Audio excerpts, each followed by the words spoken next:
FIBA Basketball World Cup qualifiers. New Zealand looking to punch their ticket, taking on the Philippines. Well, here's the program of the weekend here in Group A. New Zealand taking on Philippines, Australia taking on Guam in a few hours' time. New Zealand technically need to win here to punch their tickets. Philippines and Australia are already qualified for the second round. If New Zealand didn't win, then a Australia victory in a few hours' time would put them in. You can see plenty of Gilas fans in the house. You would expect nothing less when the Philippines are on a basketball court. The crowd is in the stands for sure, and their team has been introduced. Of course, they're looking for a little bit of revenge, having been beaten by New Zealand 66-69 in the February window back in the Philippines. So they'll want to, if they can, win this game by more than 4 to try and take that head-to-head. But first and foremost, try and win. They have punched their ticket already, but they don't have a great record against the New Zealanders. Just one win in the last 8 meetings between the two teams. That came back in the qualifiers for FIBA Asia Cup 2025.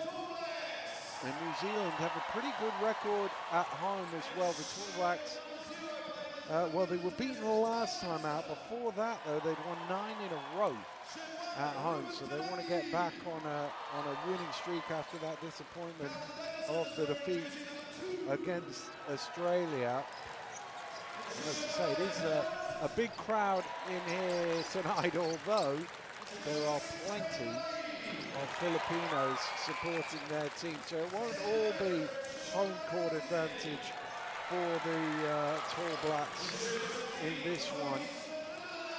Really, their victories over Philippines have been built on defense. They're able to keep them under 70 in all of the World Cup qualifying meetings that they played, including that last one where just 66 points were on the board. And that will be, no doubt, a calling card of this New Zealand side again today if they are to hope to get themselves a win. We will pause now as we hear the national anthems of the two competing nations.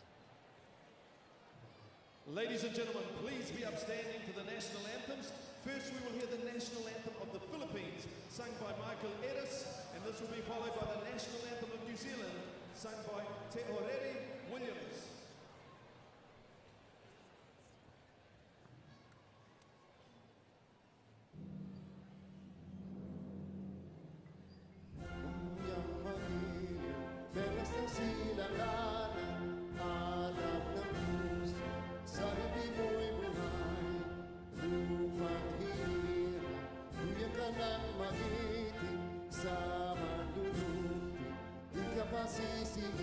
Sa dagat at puno, simoy sa langit mong bughaw, madilagang tuyaw at awit sa paglayang minamahal. Hagis ng watawat mo'y tagumpay na naglilinig, ang bituin at araw niyang kailan pag may di magdidinig. Lupa ng araw ng pagpatibag sinta, buhay ay langit sa piling mo.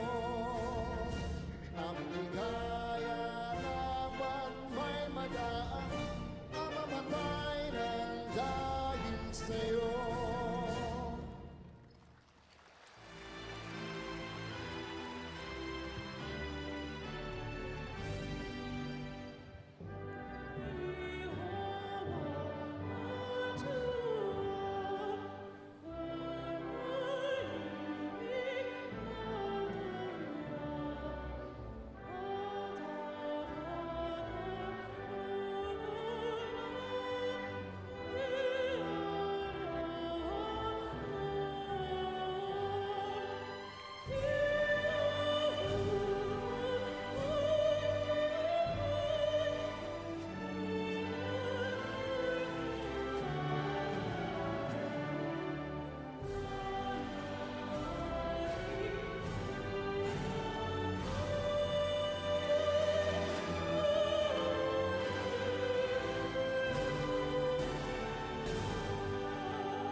couple of beautiful renditions there as the two teams meet at mid-court, coaching staffs as well, as they wish each other well before heading back for the final warm-ups and getting themselves set for this key game for New Zealand to get themselves set and ready and through to the second round.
Better sights in sport is there to get the blood pumping ahead of a big contest. And the haka from New Zealand. Our third team on the court getting themselves set as well. Our three officials ready to go for today's game. Chan Oweshwong from Malaysia, Chuan Chi-chung from Chinese Taipei, and FIBA. It was such a dramatic game in the February window. It's hard to expect anything different than that all over again here today. But can the Philippines turn it round and get a little revenge on the road against this New Zealand lineup? Here is the starting five for the Philippines. Plenty of talent for them, both there and off the bench. A lot of experience as well on that Filipino bench. Important, you feel, for his side to get off to a good start here and try and get ahead of the game. Coach Cone will know what they don't really want to be doing on the road here is chasing it. It's a difficult end to their campaign. Again here and then taking on Australia in the final game of the round on Sunday evening.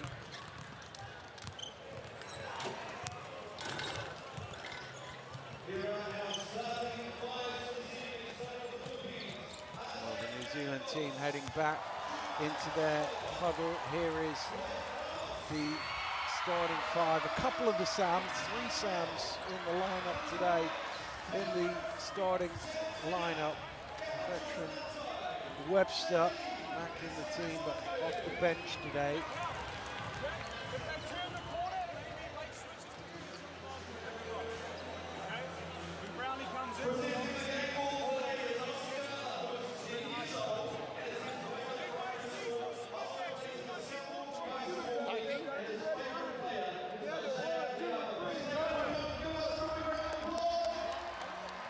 Well, five's heading out onto floor. We're almost set to go here in Auckland. Spark Arena, the host to this key game in Group A. It's as much about setting the tone for the second round for these two teams as it is what it does for the standings in this group. Both these teams will almost certainly qualify. Philippines already have. As I say, it would take something absolutely spectacular to deny New Zealand, but they'll want to make sure here this evening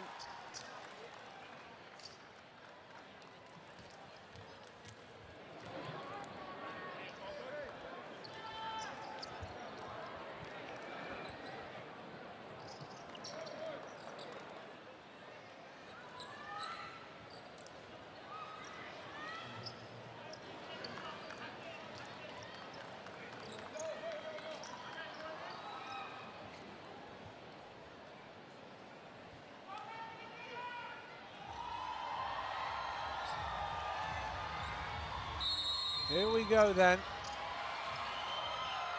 The ball is up and we are underway. Welcome in to the Spark Arena, wherever you're joining from us around the world. New Zealand against Philippines here in game day 5, and it's a great start for New Zealand. Opening play of the game straight to the rim for Ili. Takes the contact as well, and he'll go to the line for a bonus free throw, just using his speed and his guile to find a seam in the defense and get all the way to the rim.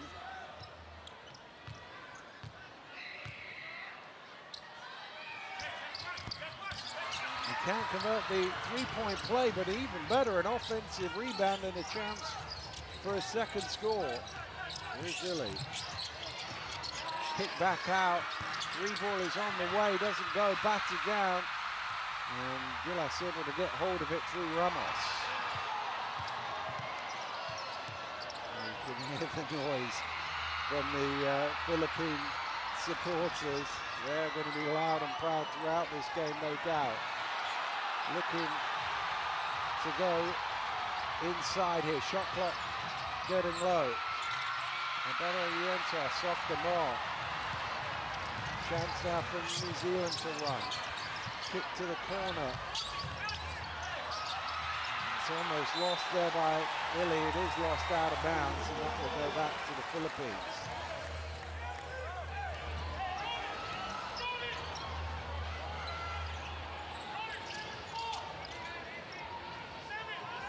Bit of full court pressure shown here as Rosario will inbound. Gets it into Ramos.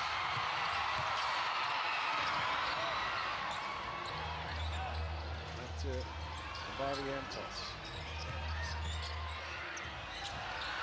Three ball on the way, way over quick. A little bit too much adrenaline, I think, in that one. Really looking to push, but transition defense is good. Warnberg. Menga thought about the three, taking it into the rim, no way through. Philippines off and running here, still looking for their first score, 90 seconds in. Three is up and three is good. Listen to the roar. Plenty of fans in the house supporting Gillas as Tamayo gets them on the board. He's going to get a foul as well at the other end as Menga will go to the free throw line.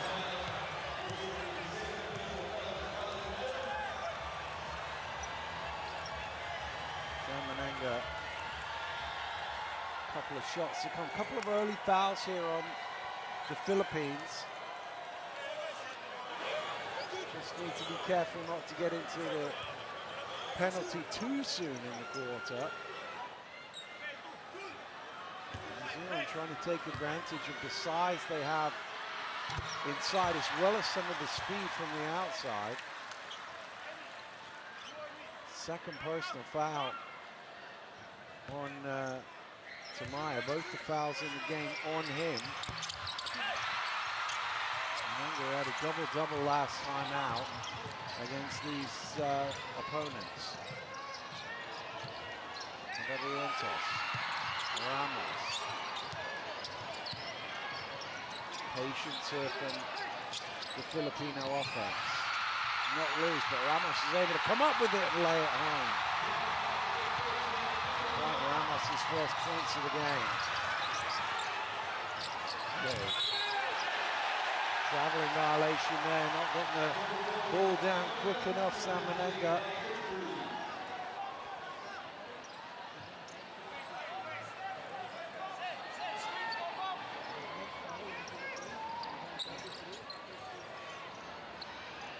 Filipino ball from the side.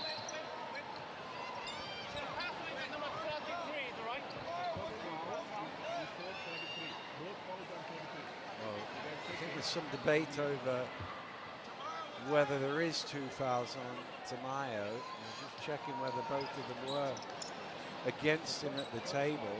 That's been the question being asked by Coach Cohn and his staff. Ooh, Ooh, just tipped away. Did that come off Ramos? It did, out of bounds. And that'll go back to New Zealand, and it's just a little pressure down court. Nothing too strenuous, but a mistake there from Ramos.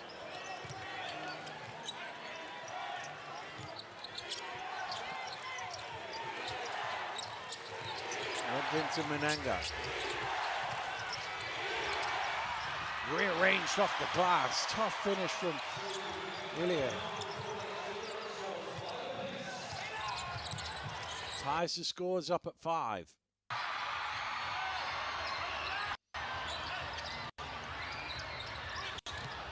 Barrientos. Circles it back out to Tamayo. Tamayo at the free throw line, off the mark. Ball rattles down into the hands of Britt. 3 ball in transition is way too long. Barrientos with the rebound.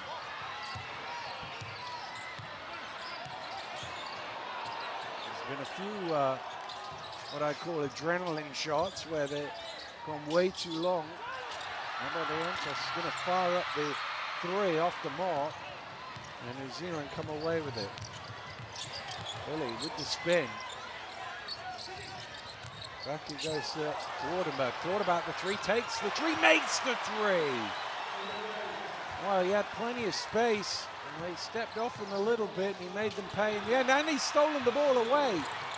Wardenberg running it back, beautiful footwork to the rim, 5 points in the blink of an eye for Sam Wardenberg, and it's doubled them up, 10-5 here. Just a little too much pressure there on the inbound. And the foul goes against Shea Ili. First foul of the game on the Tall Blacks.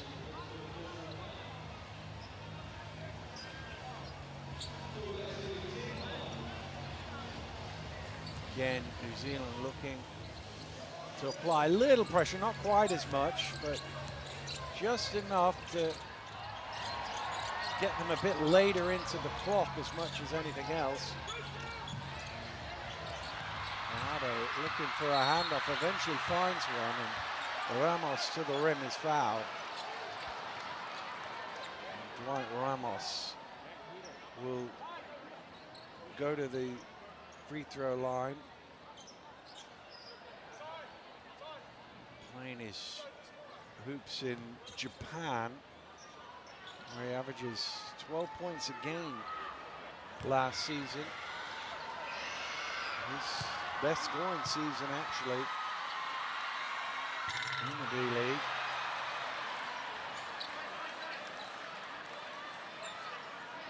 Short on the first one, though. 13.5 points per game in this campaign. Makes the second of 2 free throws. Brownlee, you can see, into the game. Bringing all his experience and offensive firepower onto the court. 38 years of age now, Justin Brownlee. Well, there's been once or twice where it's a little easy to get to the rim, but Webster somehow misses from close range, and kind of dodged a bullet there, Philippines. Barrientos onto Ramos. Here now is Brownlee. Nice pass underneath. Beautiful assist from Justin Brownlee. Rosario on the end of it. Really into traffic. Kicks it out to the open shooter, and he was staring that one down. Ferlange knew that one was good as soon as he left his hand.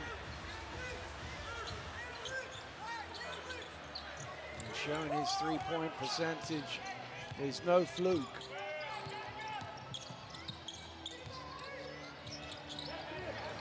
2 of 4 so far from behind the arc, the New Zealanders.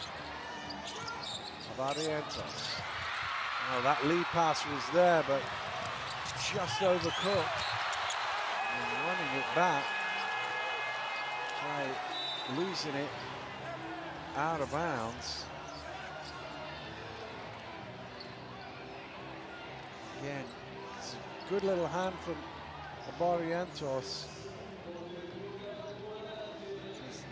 I would surely have made that home but for that intervention.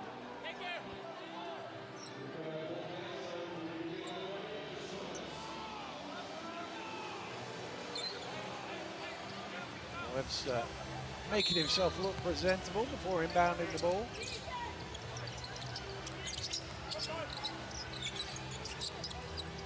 Gets it back to the mid-range on the baseline, off the iron.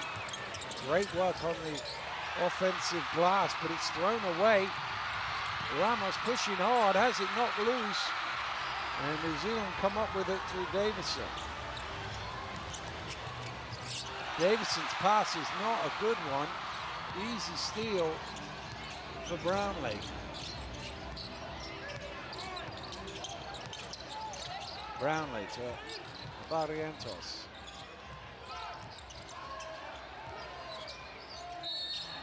It's foul off the ball there. Holding foul. You could hear in the pre-game Coach Flavelle talking about what happens when Brownlee comes into the game. He's high on the scout report, even though he is coming off the bench.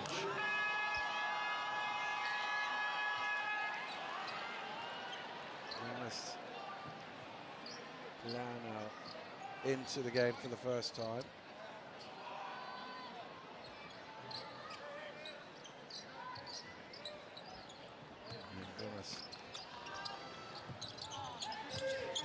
Juliano will inbound. Nice push. Good quick first step and laying there. Webster off balance, fires it up.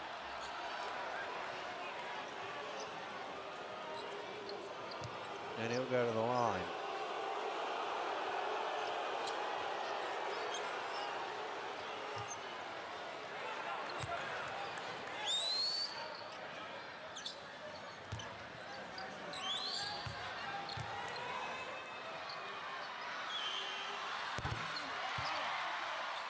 First point of the game for Ty Webster.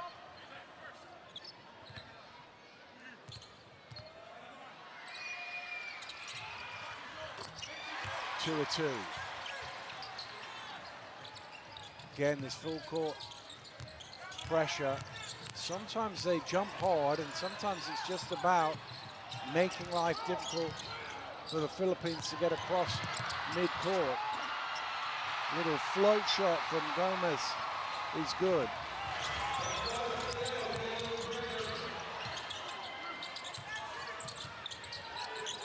Davidson hands it off to Murray. Murray gets it back. Gonna let it fly. Rattles out. And Gomez, Giuliano with the rebound. Ramos moves it on. Brownlee wants it down on the low block. Double team comes straight away. Shot clock getting low, so Gomez Giuliano fires it up. Webster moves it on to Davison. Back it comes to Webster now. Three ball is good for Smith-Milner.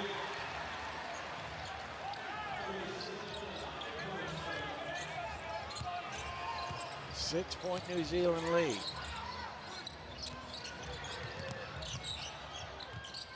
Siciliano. Back to Brownlee. Good ball movement from the Philippines, but the three doesn't go. Brownlee knocks it loose. Siciliano, can he lay it home? Yes, he can. Needed all of the rim to help him there, but gravity on his side as it falls the right way. Webster. Tarangi into the key through the contact, down one. Ruben Tarangi will go to the line for a bonus free throw.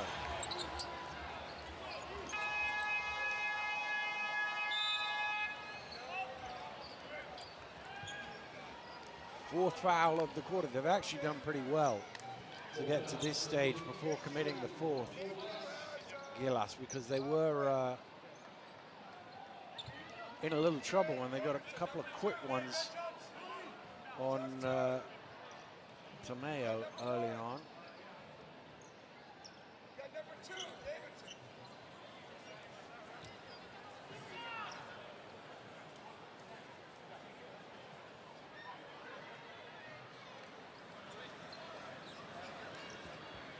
Davidson, I think the ref was looking, we've got all day.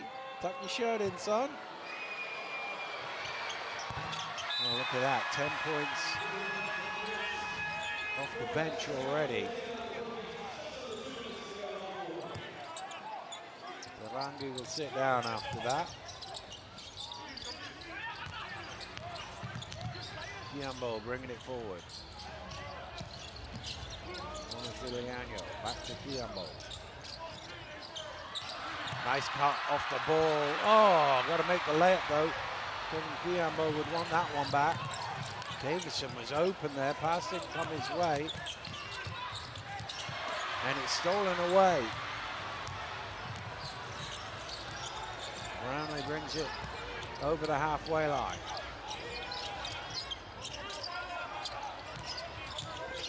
Edu. That pass wasn't a great one. It gave Wardenberg a chance to break it up. Hilly. Oh, what a block from behind. Kiambo coming with the defense. Britt did not see him at all as he elevated for that shot.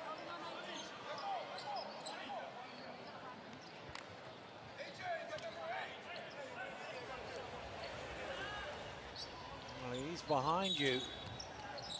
Kiambo playing the defense. Shot clock at 6 here. The extra pass. Wardenberg has to fire off the back of the iron. Rebound comes to Menenga. And New Zealand will get a fresh 14. Really driving hard, but denied at the rim by Brownlee. Really used his pace on the first play of the game. Thought he got the same hit, but Brownlee had his body in the way. Hilly was just open. The referee might bail him out. He's still asking the question.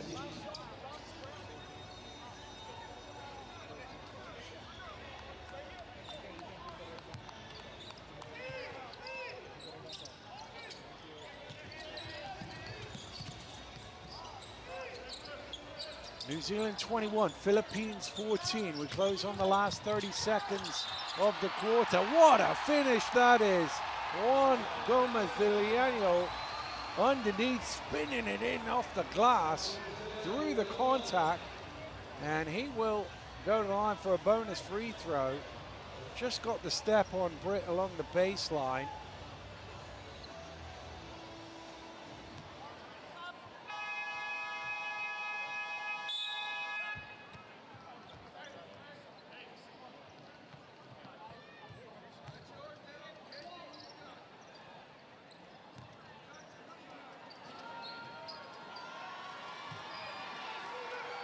Six points already for Thomas Diliani. Make that 7 now. Well, Philippines giving them a little taste of their own medicine with some full court pressure. They're trying to milk most of the clock here. Can't get all the way to the buzzer. Hilly again, driving hard again, feeling some contact, but laying it home. Chance for Gillas to get the last score though. Thomas Liano, cross-court pass, that's a long 2. Doesn't go anyway, and that is a good first quarter here in Auckland. It is the home team who lead, but there's not much in this one. 23-17, New Zealand over the Philippines after the opening 10 minutes.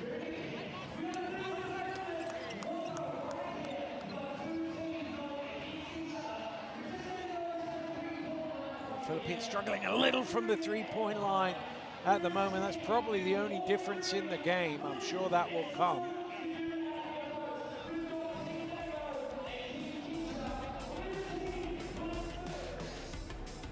Let's have a look back at some of the best plays from the opening quarter here at the Spark Arena. New Zealand had a spark early on to open up the lead, but they couldn't get fully away. And talking about the low-scoring nature of the previous meeting between these two teams, we're trending a little higher here. Offense is very much purring at the moment.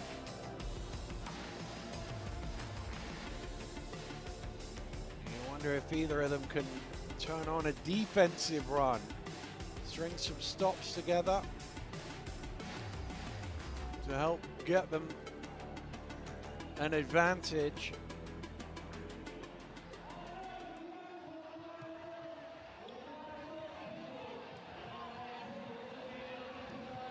Scan the QR code, get access and log in to Courtside 1891.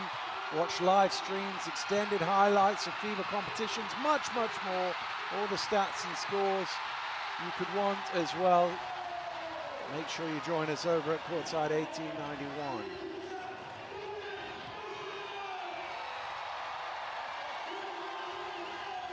Well, it is a raucous atmosphere in here, isn't it? The numbers, I think there's more New Zealanders than Filipinos, but the Filipinos are pretty loud. So it's a hard tell. But it made for a tremendous atmosphere for sure.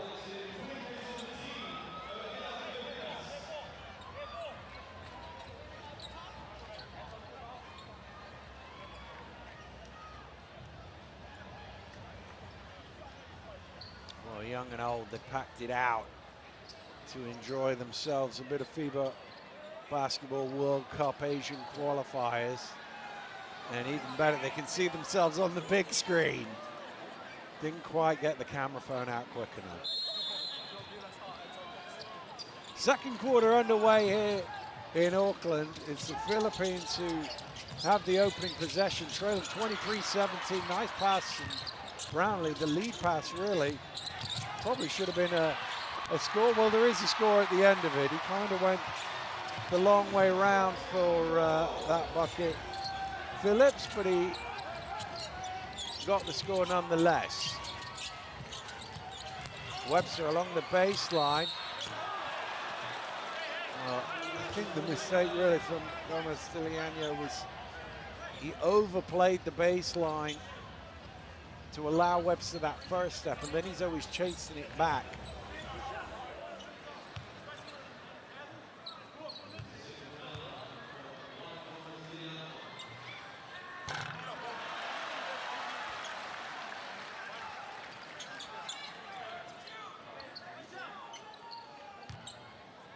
Second foul on the Filipino number one. There's Webster. Makes it 4 from 4 from the free throw line. Again, the pressure. The Filipino guards will have earned their money by the end of this game. The way they've had to deal with that. Kilmo for three, knocking it down. Oh, Kilmo has certainly brought the offense. 7 points now for him. Nice finish off the glass. Side, laying it home.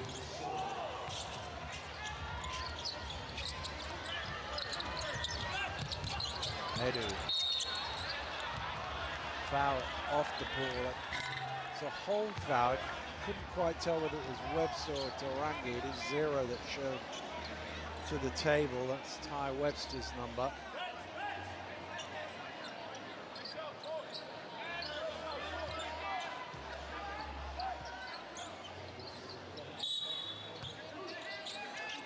Ziliano soon down. Here's the hot hand and continuing to be hot. Kevin Kwiambo into double figures with 10 points. What an impact he's had off the bench. And he's cut it to a 1-point game here, just over a minute gone in the second quarter. New Zealand forced to call for time. Coach Flavel wants to talk things over.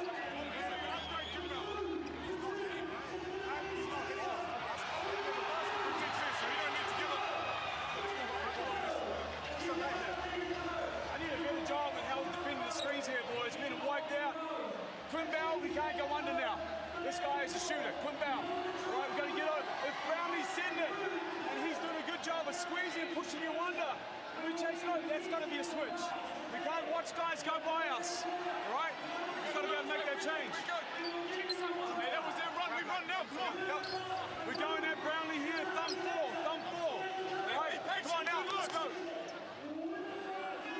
Well, you heard him there in the timeout. We can't go under the screen to Kevin Kwiambo, and that is why he's absolutely exploded into this game. 5 minutes played, 10 points on the board.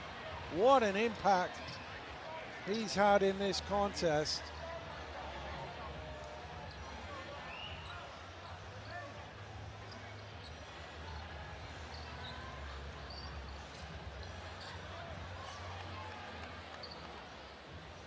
Eight points in this quarter alone.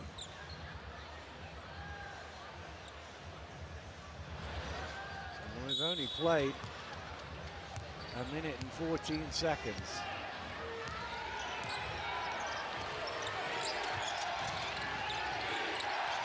Leg gets it back. He's got the space to launch the three. It doesn't go. Eddie diving on the floor, trying to get the loose ball.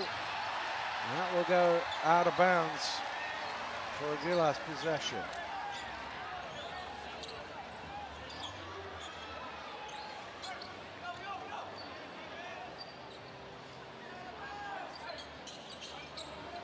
Again, look how many New Zealand players there are down the court. Some debate as to whether the shot clock should reset or not. The question was whether New Zealand had possession of the ball. The answer was yes, they did. Ziliano, who himself has made quite an impact in this contest.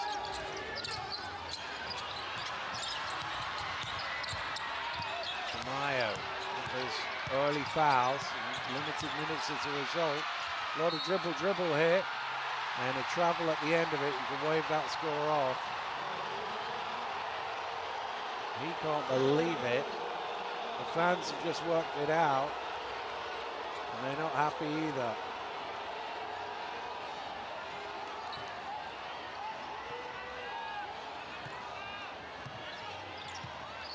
And a lot to the basket for New Zealand in the early stages. Might be some more here. Oh, that was incredible to find the room from behind the basket. Sam Menenga will go to the line. So he might feel he should be going for one here, because in the end he managed to get a decent look at it. At first when he spins baseline you think there's no room, but somehow with his length he's able to reach back around. And maybe he should have laid that one in. He was under a lot of pressure, to be fair. Oh, and actually they caught it on the baseline, stepped out of bounds. Thomas Ziliano bringing it forward. Now he's launching the three, front iron on that. And then getting the rebound. Ooh. All around the three-point line at the moment for New Zealand. Tarangi for three, finds the bottom of the net. Ruben Tarangi knocking down the triple. He's got 9 points, 2 made threes. Pass is slightly high, it's saved, but only to New Zealand hands. Billy off the glass. Again, he's begging for a whistle. Nothing doing. Siliano somehow still has the ball through the traffic. Offensive rebound, good work from AJ Edu on the glass, and he is fouled in the process. Looked like he lost it there as the bobble somehow recovered.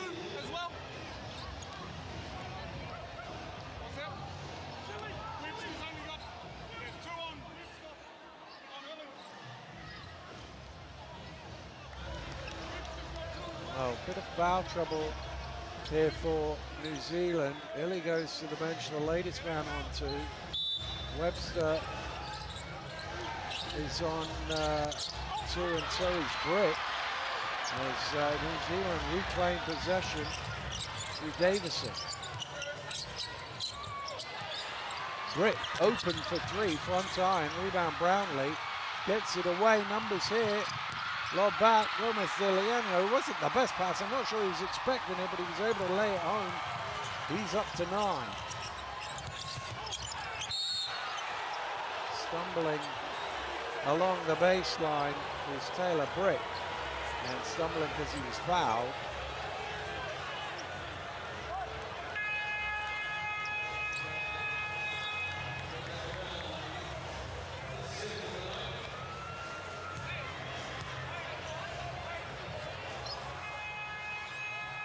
See, lob, not quite sure, but actually probably more comfortable looking back at it on the replay. Brownlee sitting down. Well, it's still in play, is it? Or did it hit the line? Oh, there was a hand in there. It looked like a double deflection. And then there was just some debate as to whether it actually hit the line or not. Thrown along. Oh, the basket extension kind of in the way there, but it is a Filipino ball. Oh, slightly off balance, Tamayo, and Philippines can't force it home. Tarangi pulling up for 3, nearly gets the bounce on that one. New Zealand with the offensive rebound.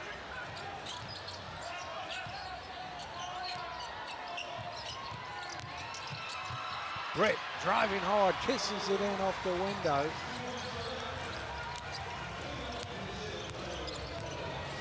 Doubling New Zealand's lead to 4.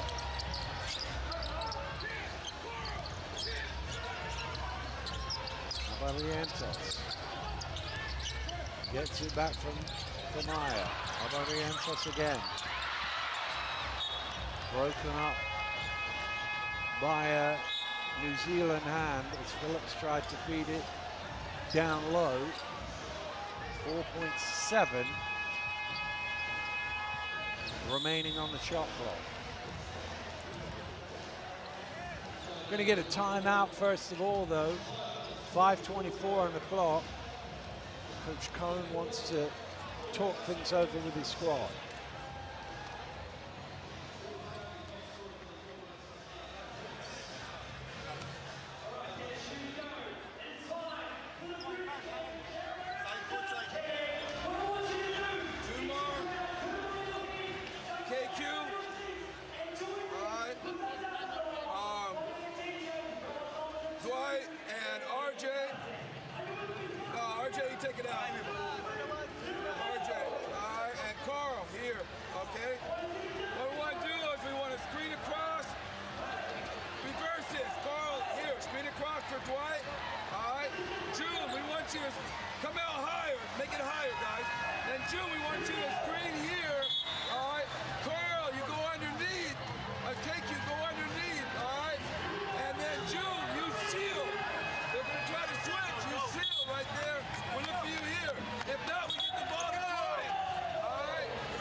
Well, just drawing up a play to try and get a score here with just 4.7 seconds to go. You can see Ruben Tarangi already passed his contribution from the previous meeting.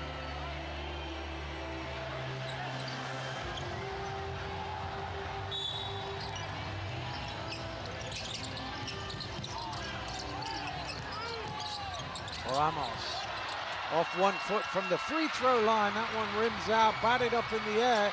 Tamayo comes down with it. His shot doesn't go, and Murray grasps the ball for New Zealand. Murray round the screen, pulls up at the elbow. Little short on that, tipped away by Ramos, and Tamayo secures possession for the Philippines. Barrientos.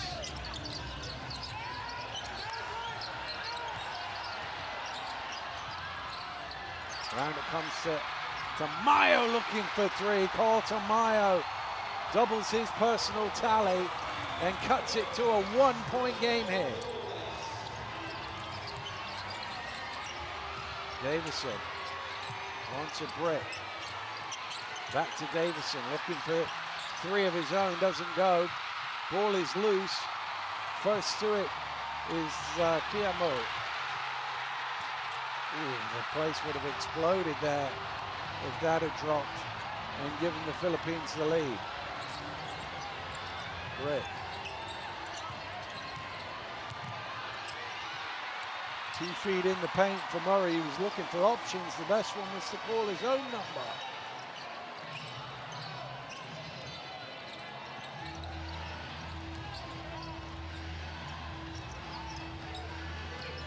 Barrientos.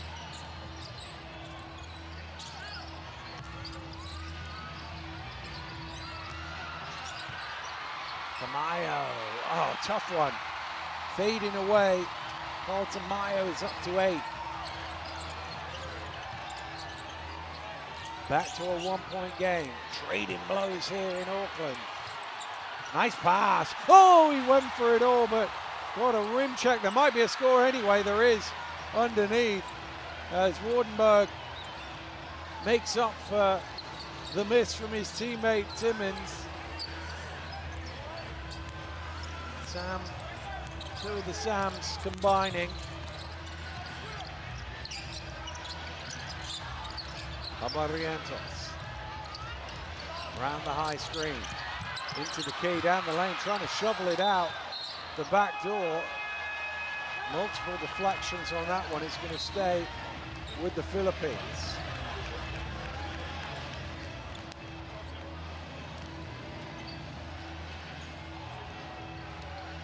Well, everybody trying to convince the referee one way or the other as to who that touched last. It was Davison adjudged to have had the final touch for New Zealand, so it's a Killas ball. 5 on the shot clock. Ball is loose, he's got to go up. Does he see it? He does, he gets it away. Does well just to draw eye in there, Ramos, from an awkward spot. Webster backs out. Wardenberg looking inside. They're trying to get it to Menenga. Eventually it's there, he spins baseline and attacks the rim to throw it in. Well, you could see they wanted to go to that matchup, and that is exactly why.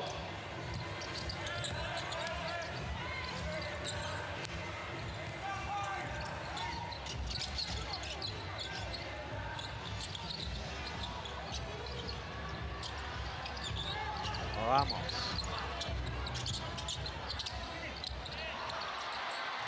Oh, all string in the corner for Tamayo. He's into double figures now.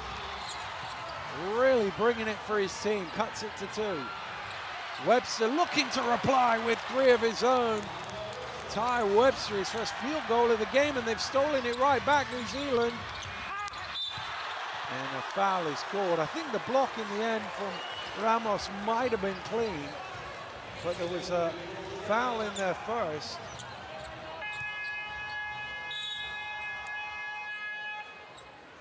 And it's going to be a couple of foul shots for New Zealand.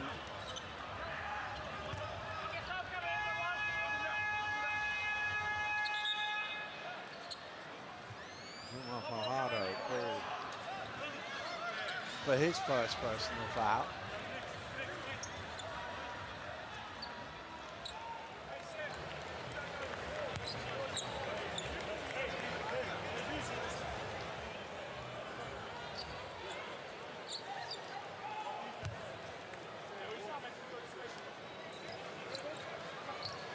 5 of 8 New Zealand so far from the stripe.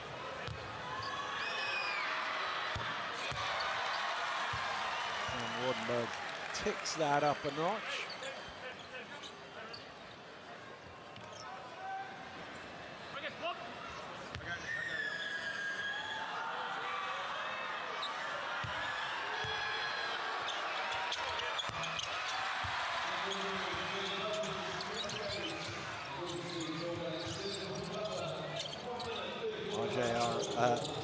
Barrientos brings it forward.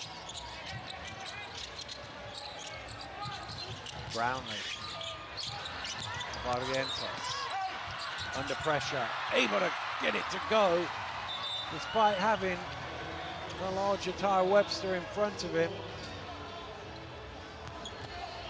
Minute 15 to go. New Zealand with a 5-point cushion right now. Remember, a win and they're in as far as the second round goes.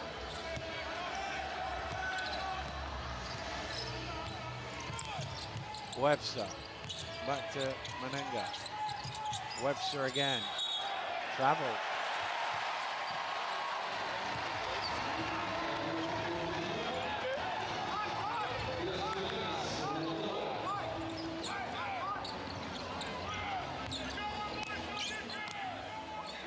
I think he's arguing more about a foul than the travel. His feet certainly seem to be moving. Oh, slip there. Brownlee can take advantage. Great ball movement. Barrientos in the corner for 3. Somehow it rims out. Wow, with the rebound. Webster does get a foul this time.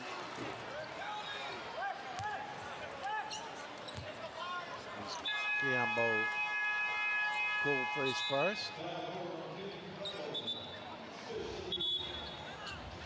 Well, it's just a slip on the floor, but it always gets the fans excited to see a man hit the deck like that.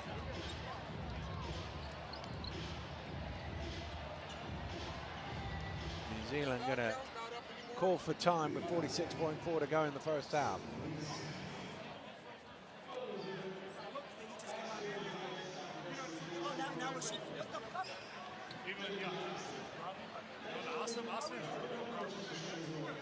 All right, hey, it's their ball right here. If we have the last position, we're winding it down. Yeah, we're shooting free throws, and it's going to be their ball. All right, then we're coming down for the last possession. Just be aware of the clock. If it's under 30 seconds, so 28-29, we're gonna hold for the last shot. Slide out. Okay. Slide out. Yeah. Slide out of bounds. Okay. So we'll get the last possession, and we're going thumbs. We're going thumbs and in. Be aware of the hard shows. So we're gonna flip our screens against the hard shows. 5. Edu. Okay. Right. Stop. Hard show. Let's provoke him. One more.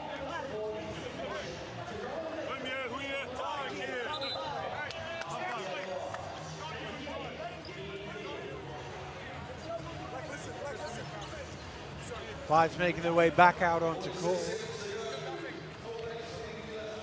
Tamayo having himself a game. 3 of 3 from behind the arc. He's got 11 points and 3 rebounds.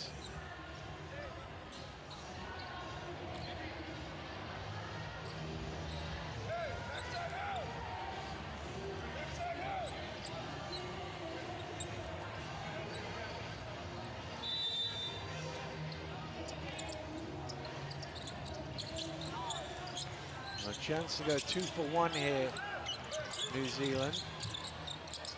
Menenga moves it on. Side of the board there from Sarangi.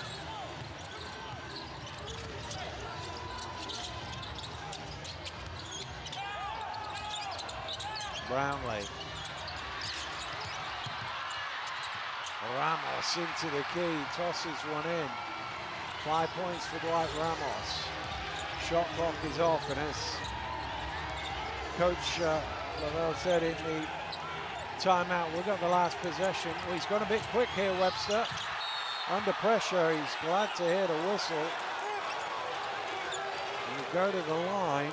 There is still 4.6 left in this half.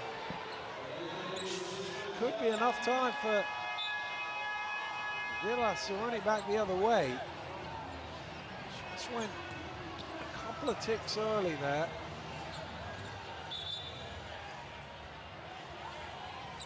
Had the beating of Aborientos, and he was met in the air for the foul.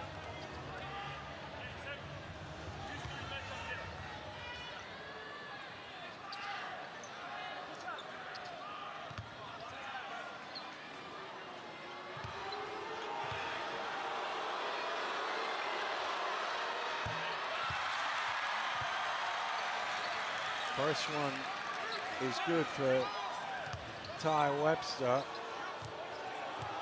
Most of his points have come from the free throw line today. He's going to get the last 4.5 seconds off. So too is Wardenberg. In fact, there's going to be a timeout, is there? Yes, indeed. Coach Cohn going to try and draw up a play to get the length of the floor and one more score.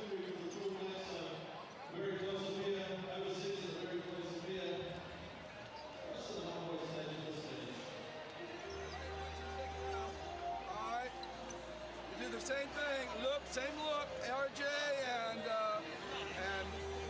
RJ and one. All right, and you're right here. Okay, ready for that screen. This way. Sorry, make it one. RJ. All right. So one comes through. We hit him there. He's going up. All right.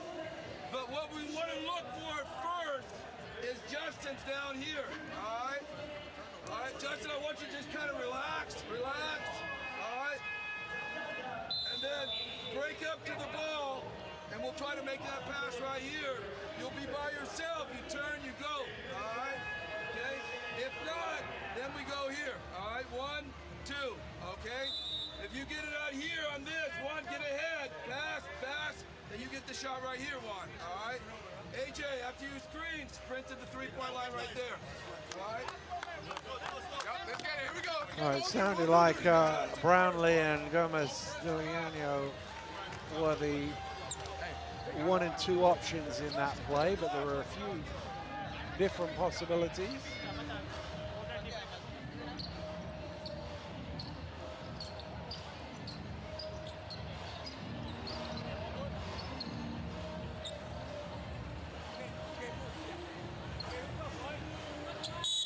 Ramos on a made score, can run the baseline. It's lobbed in to Brownlee, he catches it. Eddie driving through, scoops it up. Oh, that nearly came right off the playbook. Everything but the finish. Edu was under pressure, but he'll feel he should have laid that one home, having got all the way to the rim. We're at the half here in Auckland. New Zealand 44, Philippines 39.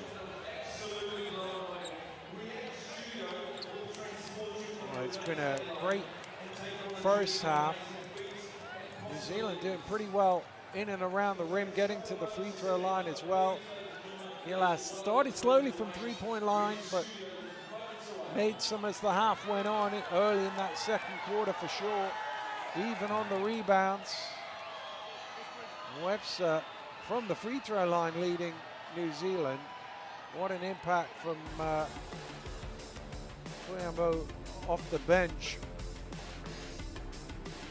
And this one still very much in the balance at the interval.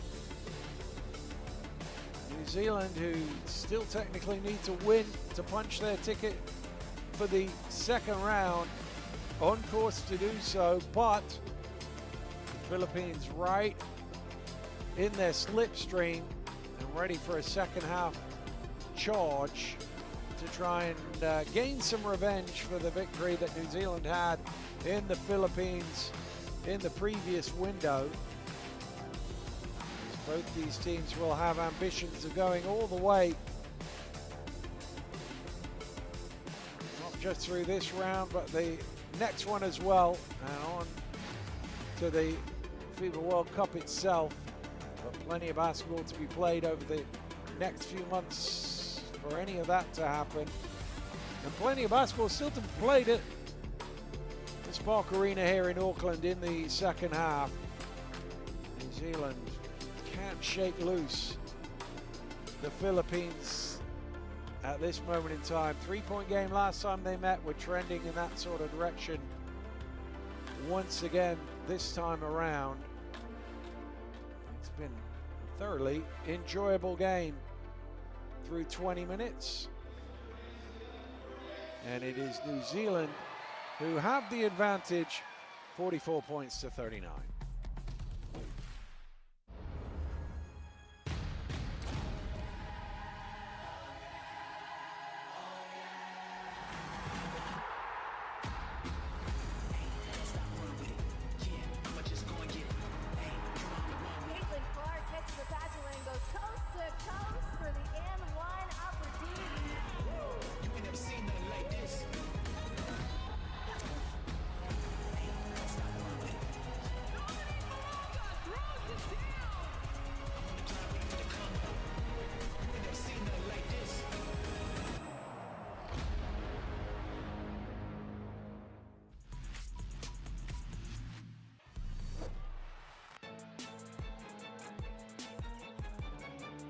Charles, deep three is good.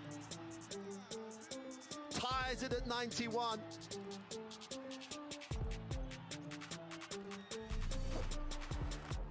Well, nearly got caught celebrating there, but Arakji off back down the other end, behind the back, and one finish.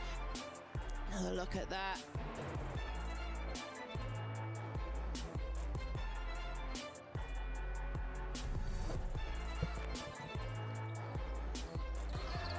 Good steal, good read by Freeman. Goes behind the back, shears. Oh, the rejection. I don't think anybody saw Cody Stockman coming out there and swatting that one away.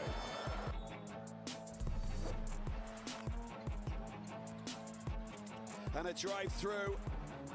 No foul.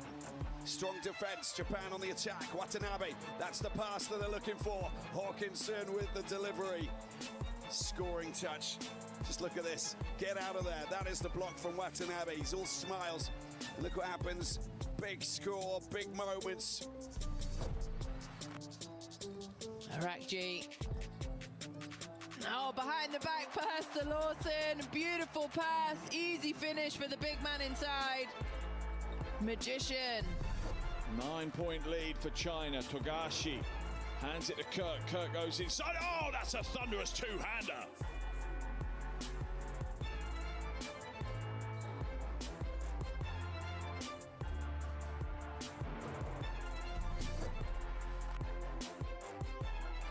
Yatai, quick ball screen. Oh my goodness!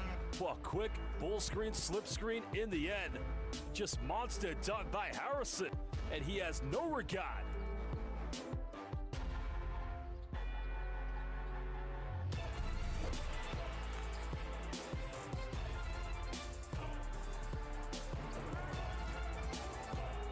Wow. Not in this house.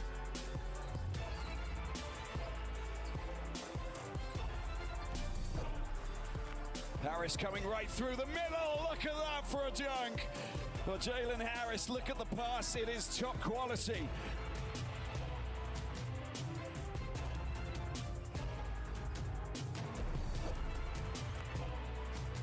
For Lebanon, looking to use his dribble, break the defense down. Behind the back pass and the finish from Haya and the and one.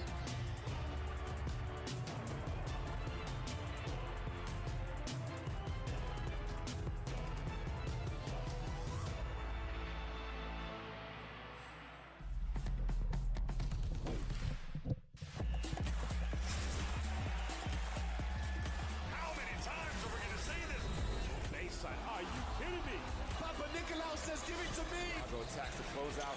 Bruno inside.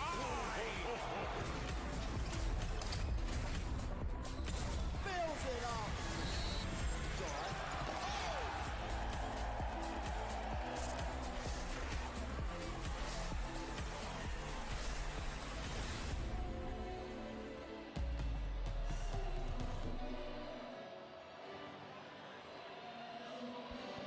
Well, halftime here in Auckland, and it's a 5-point lead, sorry, for New Zealand.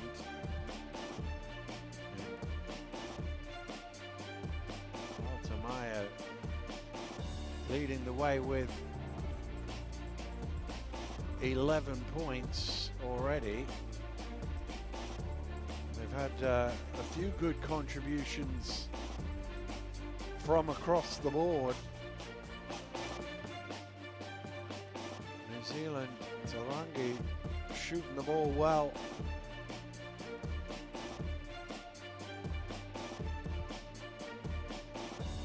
Two of 4 from behind the arc, 3 of 5 overall. And well, you lose him at your peril. But he's able to put the ball on the floor as well, and that's the real threat, isn't it? When those threes go in early, you've got to dive all the way out. And he can go past you as well.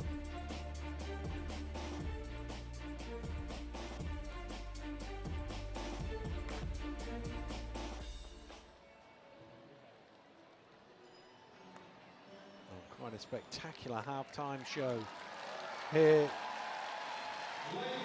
in Auckland, and the home fans showing their appreciation for that.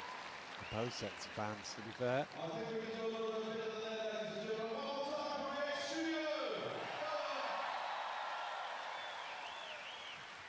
And it'll be interesting to see what the tweaks are that the two coaches might consider at halftime, or whether they just go, you know what, we're doing okay, let's keep going.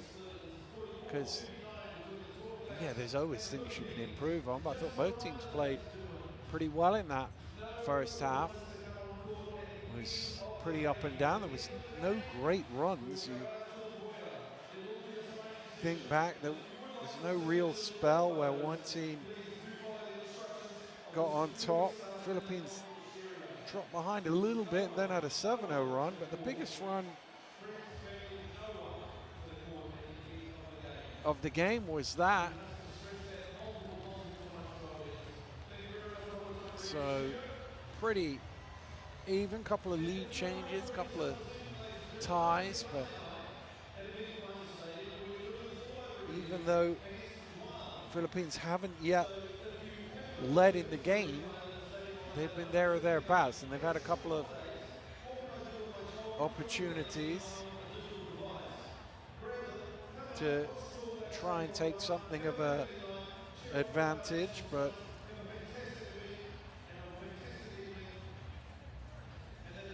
not really been able to. He did have a little bit of a lead early on in the game. Obviously scored the first basket.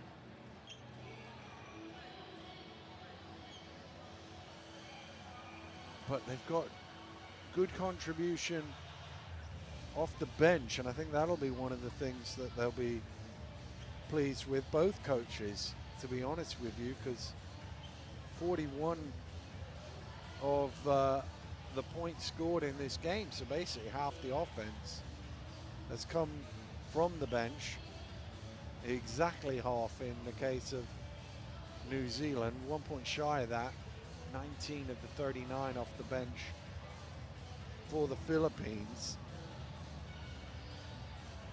Really led by that blistering spell from Kiyombo, who's got 10 points, and he had 8 of them in basically the blink of an eye at the start of the second quarter. And Gomez de Liano as well, coming off the bench to chip in with 9 points, even getting some rebounds. He's not the biggest, but he's been in the right place to pull down 3 boards.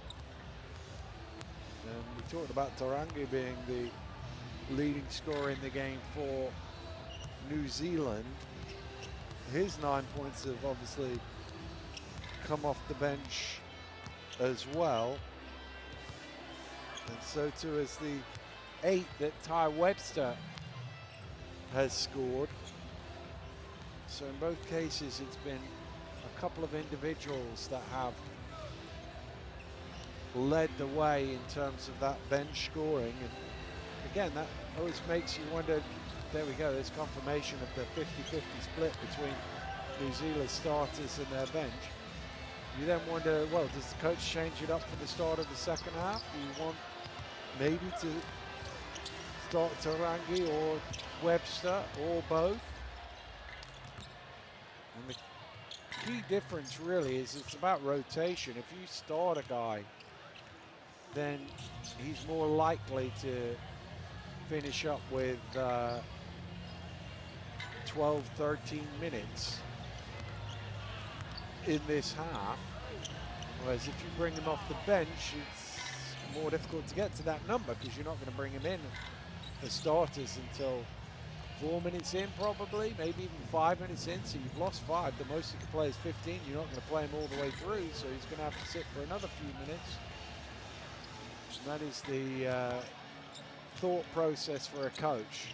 Do you like what he's doing with the bench unit, or is it worth bumping him up into the starters and getting those extra minutes? But will he get the same looks in the starting unit that he gets in the bench unit? All things that coaches think through and adjust as the games go on. And obviously the other thing you got to think about is this is the first of 2 games over this weekend. You've got another one coming up in a couple of days' time, and obviously they're playing Guam here, so they'll be heavy favorites for that one.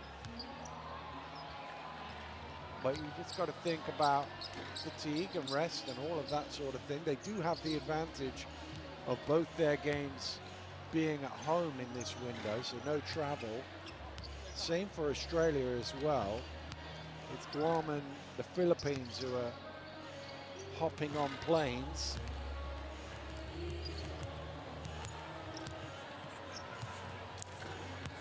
But New Zealand got the business done in the last window with their 2 road games to get the 2 wins that they needed after that 0-2 start.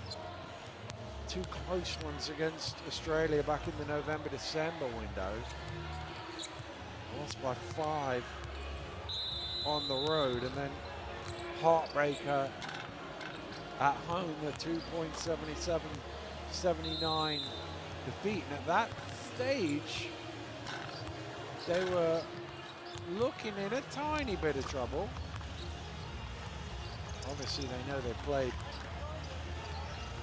one of the best teams in the region twice, but you never like to start 0-2 no matter who you play.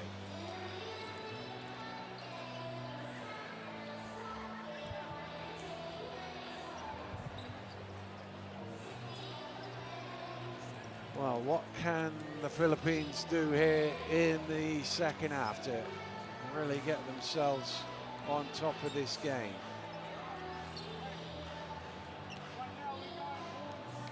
Don't forget to scan the QR code and access and log in to Courtside 1891. Watch live streams and extended highlights of FIBA competitions. Much, much more as well. All the stats and scores you could need. And the World Cup app available too to keep on top of everything going on around the world in this window. Games in all regions. The best time of year to watch FIBA hoops. The windows give you games all day, every day, pretty much, wherever you are in the world. There's plenty of action going on.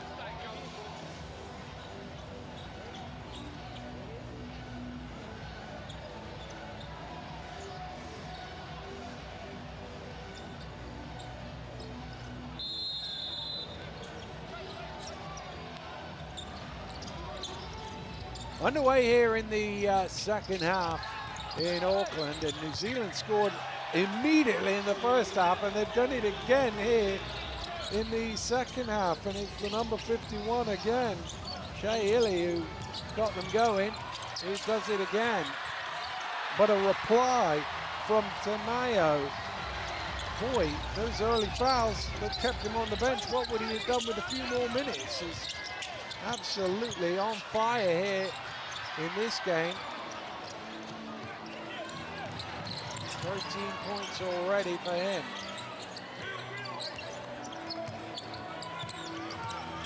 Barrientos.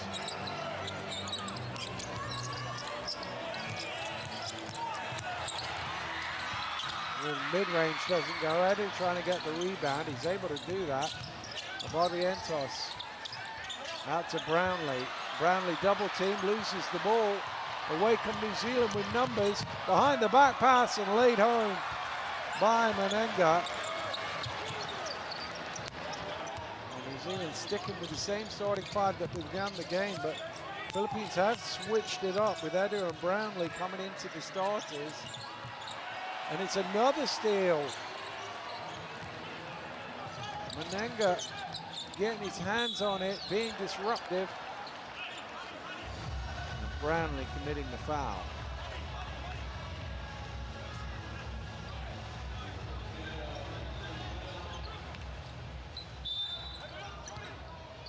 Well, they always had numbers and made full advantage of them.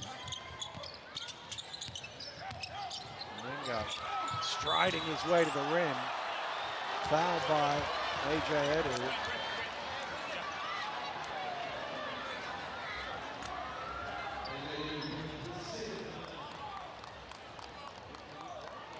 Just takes the initial contact to free some space, and that arm not straight up. Easy call for the official.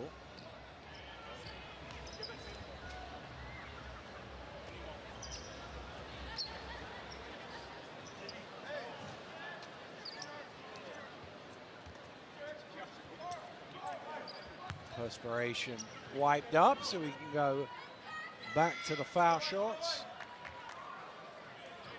Sam Manenga has already got 5 points to his name. Looking to add to his and his team's tally, but the first one comes back off the iron. That's the 5th missed free throw for New Zealand today.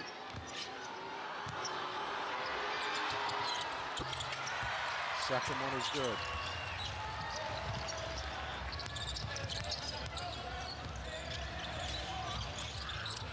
Eight-point advantage.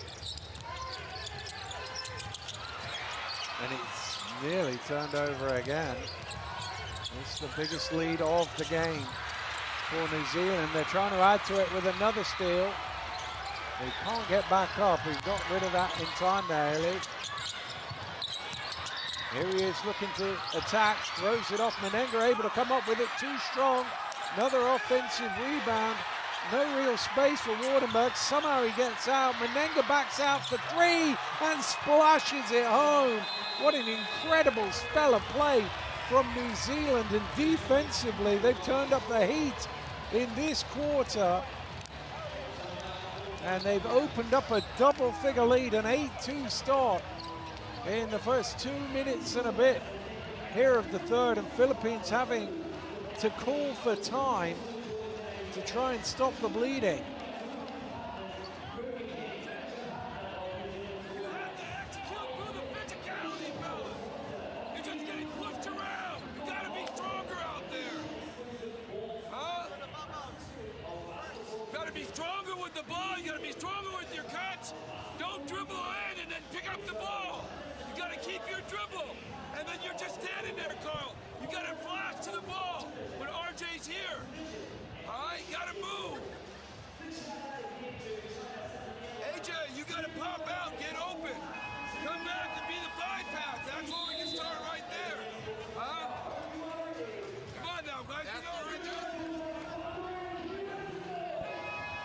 Well, concerns about the physicality.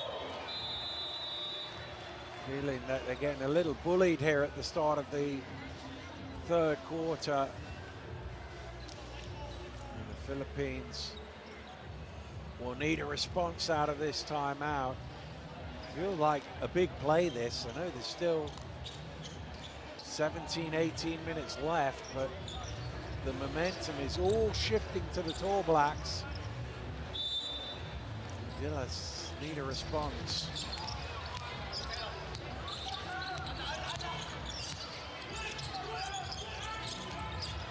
Thomas Diliano really took control of the game when he came in the first half, looking to do so again in the second. Ramos finding a way, just patiently probing for some space.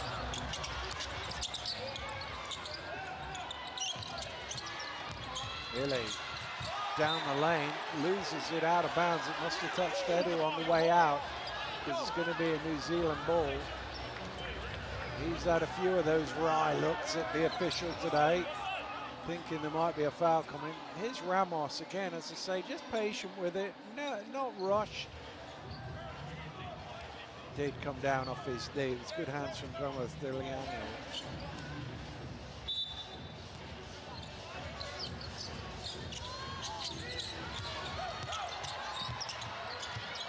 Oh, nice pass. Really is the open man at the top, and he strings the three. And pushes the lead out to 12, biggest it's been.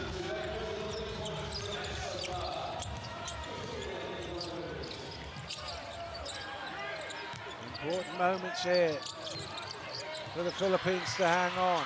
Is that a 3 or a 2? Doesn't matter as it doesn't go in. They get an offensive rebound as Ramos beats the ball to the sidelines. Ramos thought about the 3, turns it down. Diliano back out to Brownlee, late shot clock. Somebody's got to shoot it. Gomez shoots it, doesn't go. And they were kind of running out of options there. Nice pass. Oh, and the extra one. Edu stands his ground, but I think he was inside the no charge circle. And out in the open floor called to Mayo. Quickly back come the New Zealanders. And Ramos with the bump commits the foul. It's a lovely little sneak to the rim. I thought he could have gone up himself there, but Edu's standing his ground. As I say, I think it was his feet that were the issue.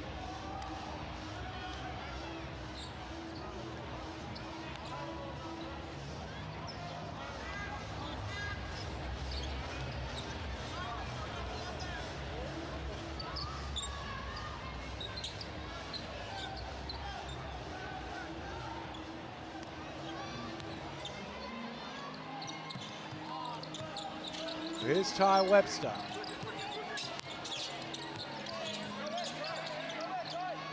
Tarangi onto Davison, back to Webster.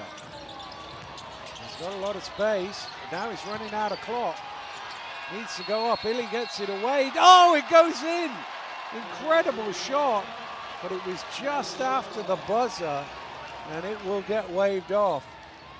Well, it was a bit of a toss. But the clock at 0 before it left his hand. Just a couple of attempts more and he'd have got that away.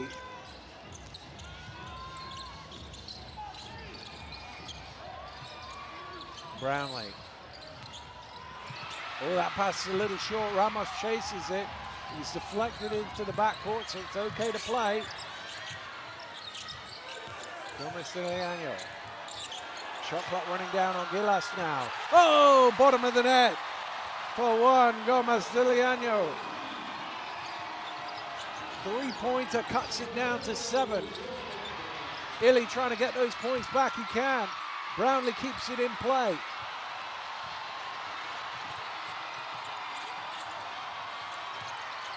Tamayo.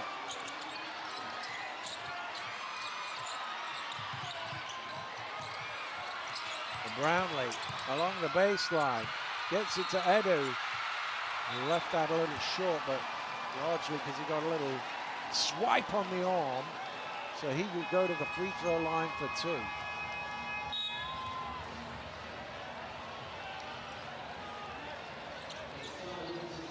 Good play, really, from Brownlee. He was running out of real estate on that baseline. So his teammate moving off the ball.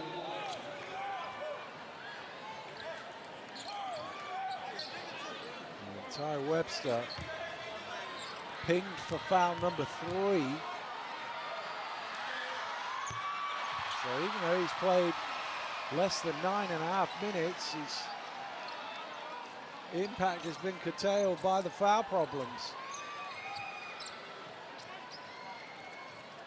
First free throw since the opening quarter for the Philippines. And they both go in. AJ Edu has cut the game back down to 5. New Zealand had led by as many as 12, and they quickly stretch it back to 7 as Taylor Britt gets to the rim.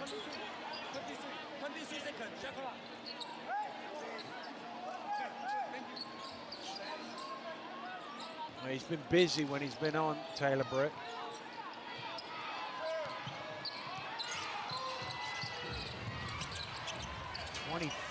of their 57 points in the paint. Well, there might be some points in the paint at the other end because Ramos sees a gap and fills it for 2. He's up to 9. Britt, man down. Karangi penetrates, zipped across. 3 ball doesn't go for Murray.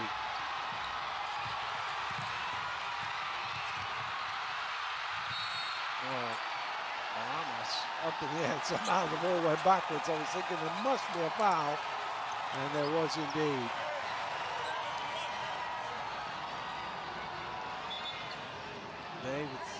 Davison, he probably came off worse than that. Caught a bit of an arm and smashed into the stanchions. He's bounced back up okay.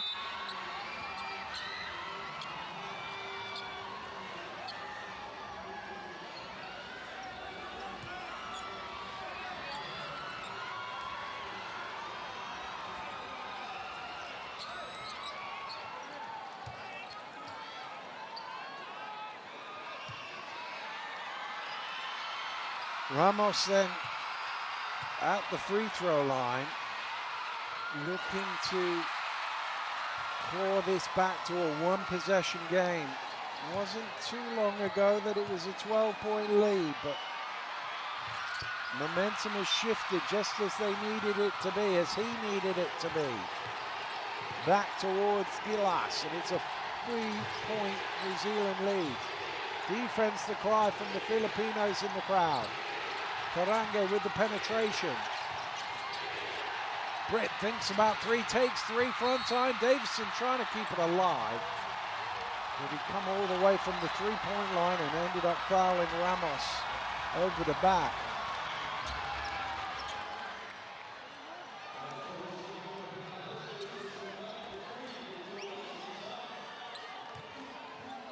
Well, in fact, it's Smith Milner who that foul has been attributed to. Either way, the bounds, oh, mistake. Ooh, that didn't quite look legal, but it wasn't illegal according to the referees.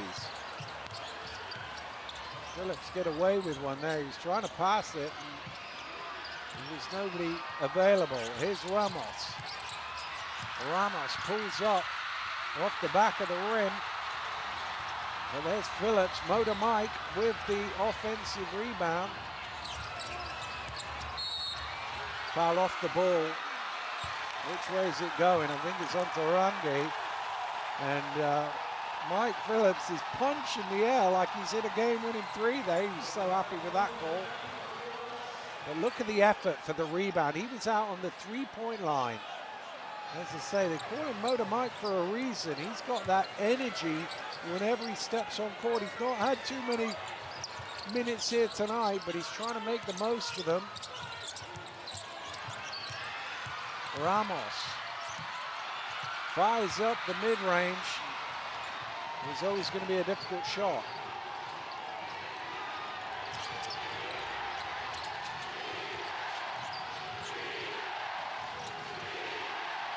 space, wide open. He's too good a shooter, Smith-Milner, to be given that sort of room. Just came off the screen and had the freedom of the wing to stroke that one home.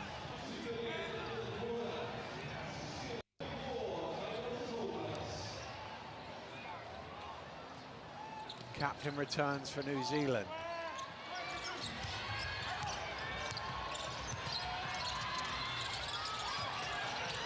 Brownlee. Ramos, you feel a lot will go through his hands in the next few minutes. The way he's been playing. Gomez Stiliano off the mark for three. There's a right battle off the ball and a little shove there.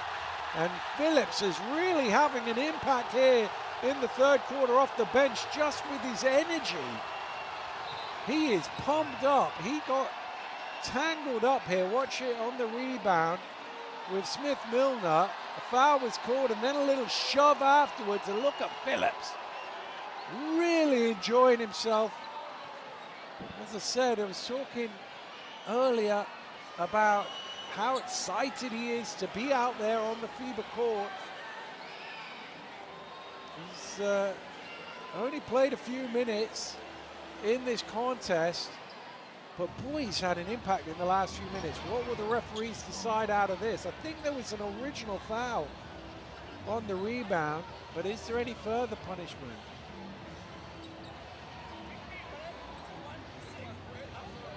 Ooh, so Phillips gets the original foul, and then Smith-Milner for that shove gets called for an unsportsmanlike foul. Let's watch it again. It's a bit of a tangle. He's come jumping in. The arms are tangled up. And then it's a push away. See it better from here. See the arms are locked. And it's the shove. You just can't do that. Well, Phillips can't get his first point of the game. He'll have another go at it. And he misses them both, much to the pleasure of the New Zealand fans.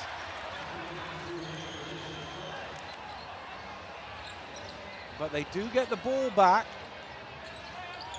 So a chance to cut into this lead again.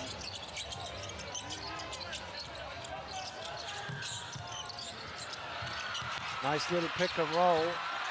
And tossed in by Priambo, who scored points in a hurry in the first half. Can he do it again here? Smith-Milner off the mark, tipped down and recycled out by Tarangi.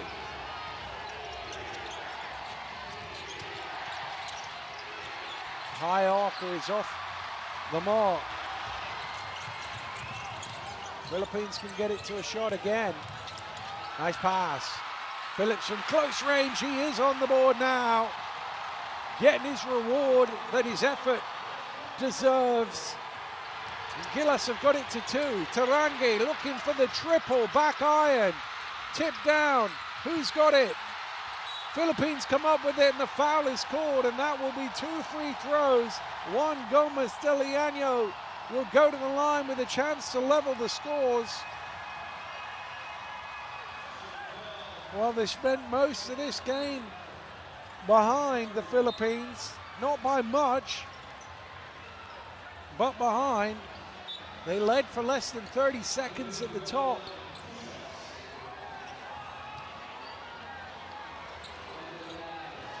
But they've got a chance to bring the scores levels from the free throw line.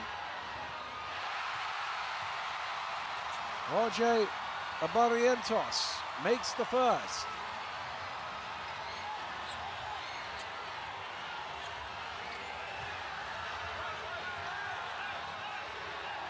They've managed to get to the line in the third. That's been the big difference. And it's all Filipino voices you can hear right now, that's for sure. They have the momentum, they have tied the scores. What is the response from the Tall Blacks? Seems a lifetime ago they led by 12. It was only earlier in this quarter. Here's Webster back in the game on 3 fouls. Kicks it out. Floater is off the mark, ball batted about. Philippines have it and they can take the lead inside the final minute of the third quarter. 3 is good. What a shot from Gomez de Leaño, and the Philippines are ahead 60 points to 63. What a recovery. And a missed 3 at the other. Oh, it's saved. Great hustle. But it's New Zealand who get the ball. And the defense is scrambling. But they survive. And eventually, Barrientos comes up with it, does he? It's almost turned over. Well, what chaos here at the end of the third quarter.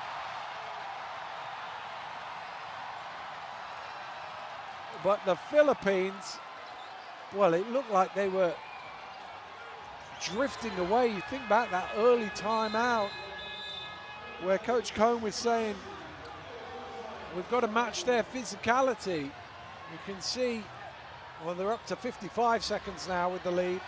And 29 seconds in the first half, and then the rest of it have been here. Look at this. These people, I don't think they're going to last the game. They're so close to the edge of explosion thanks to this 9-0 run. If Gilas win this game,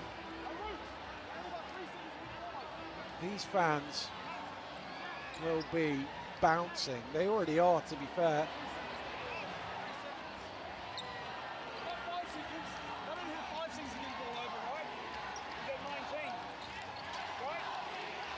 Well, the debate is about how long they've got to get over the halfway line. Because obviously the shot clock is switched off, which is usually the gauge that you use for that sort of call. Well, a timeout just to bring some calm to the proceedings as much as anything else. But this is the Philippines' biggest lead of the game at 3 points. They only managed to lead by 2 in the early stages. They can stretch it to 2 shots here.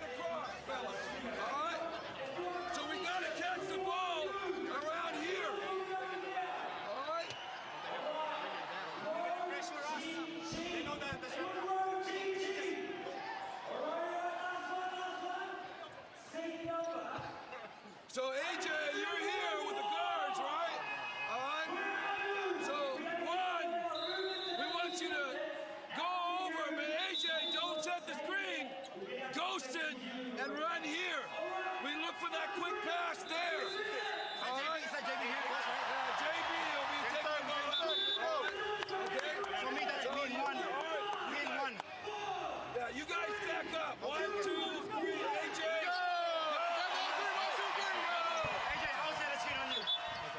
Well, he said very early that it was trending higher scoring than the last game, and Philippines not scored over 70 against New Zealand in a World Cup qualifier before. They surely will tonight. The key bit, as we look back at some of the drama, the key bits have got 3 seconds to get it cross mid-court to be within the 8. Oh, it's thrown away, but there's a foul. Well, that was lucky because Edu was not getting anywhere near that pass. And Menenga could have let him go there. It would have been a turnover anyway. As it is, it's going to be 2 free throws.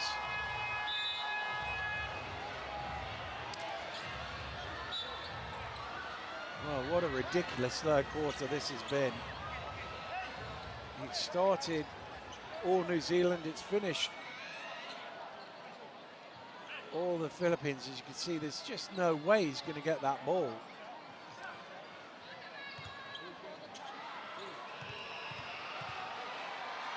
Menenga could have let him go and it would have gone straight out of bounds, but they'd have got the ball back under their own basket, New Zealand. Instead, it's 2 free throws.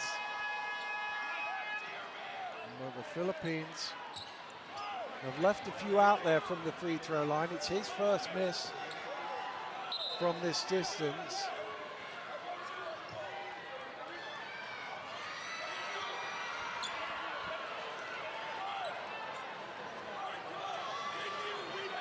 Six of 9 this quarter from the line. It's a total flip from where it was in the first half.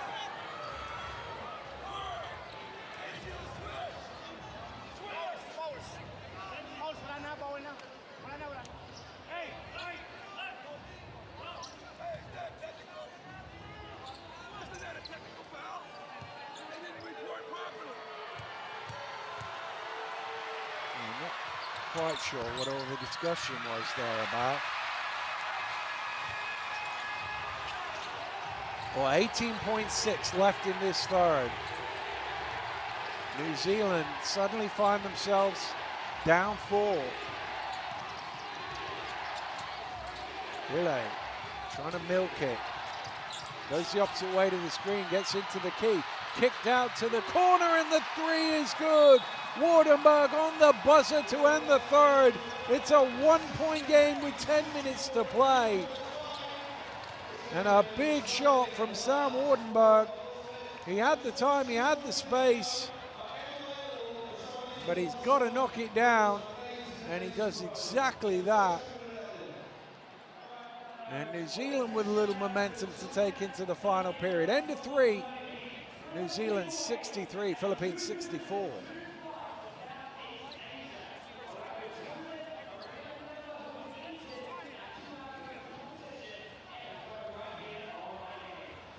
Well, both teams volume 3-point shooting tonight. 9 and 7 made, 16 in total. What a third quarter that was. The start of it, New Zealand looked like they were going to race away. They opened up a 12-point lead. Coach Cohn had to call a timeout. Was concerned his team were getting dominated physically. And then suddenly, they had a response, a 10-0 run in that quarter. Reeled them all the way back into the game and then into the lead. Got to 4 and then the 3 on the buzzer. Separates them by 1. It was a one-shot game when they met in the last window. It very much has the feel of a one-shot game again today, but which way will it go? We got 10 minutes to sort that out here in Auckland. But the capacity crowd has been treated to a real show here in the Spark Arena. Two teams going blow for blow, and you can keep on top of all the action. Scan the QR code to access and log in to Courtside 1891. Watch live streaming, extended highlights of FIBA competitions, and much more. As I say, these window weekends, you could just sit there on Courtside 1891 all day, just watching basketball from all around the world. Qualifiers obviously in Asia, in Africa, in the Americas, in Europe as well.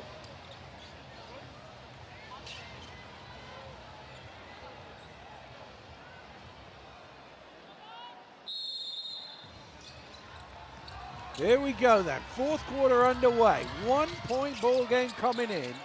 Philippines with the possession and a chance for Ramos. The pass was just too far in front. It was a good play, but let down by the execution of that pass. And now New Zealand with the ball back and a chance to take the lead once more. Ile. The crossover to the spin, elevates, back iron. Ramos, does he get the rebound? No, it's plucked away by New Zealand. Wardenberg coming up with it. Ile crosses, spins again, steps through and lays it home. New Zealand back on top.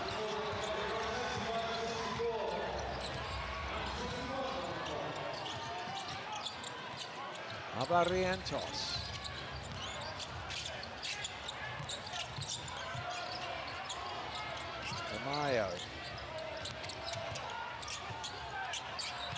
Ramos got a long way into that pump fake, kept his toes on the floor though, and able to take it to the key.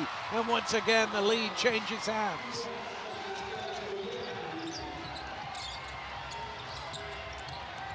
Tarangi going the long way round. Back it is, New Zealand in front. Every score sees a lead change. What a cracking evening of basketball here in Auckland.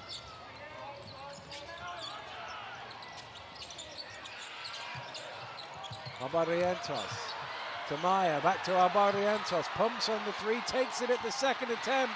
Long rebound comes all the way back out to Tamayo, to the spin, and he throws it in for another two. Paul Tamayo is up to 17.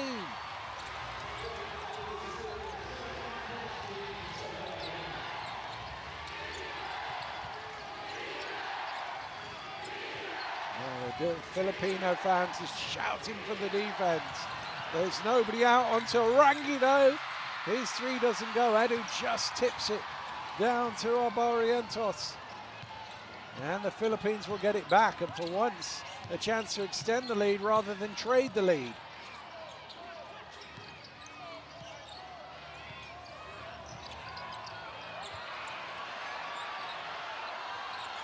Maya, late shot clock, good cut off the ball from Ramos.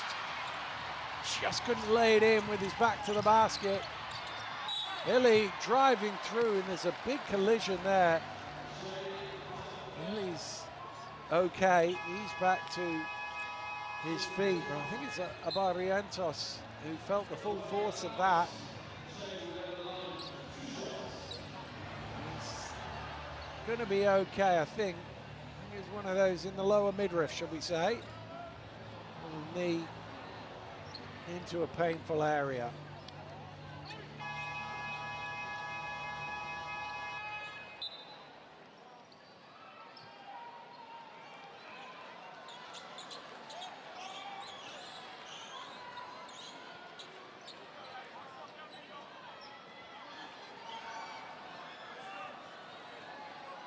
Well, this was almost the final score, wasn't it?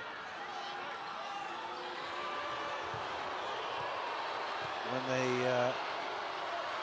met, as that one rattles in back in February. 66-69 was the score then. And we're way past that today.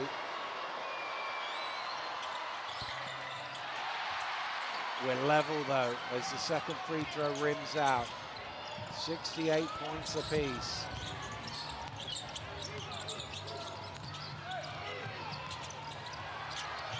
Barrientos stepping through, finding some room and putting his team back in front.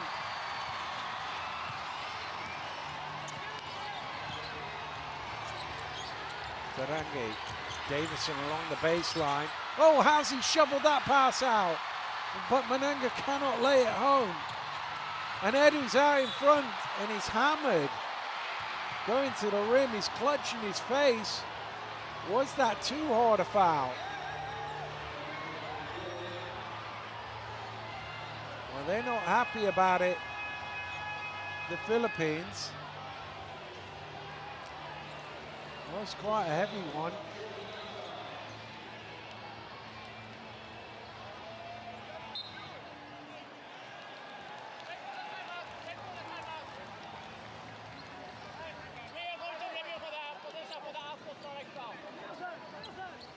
Timeout has been called. I think they're going to go to the monitor to assess whether this was too hard a foul. Problem is, there's two of them going for him. I actually think it was Illy that caught him in the face, and Tai who committed the original foul. I think they both got him in the face, to be fair. This could well get upgraded.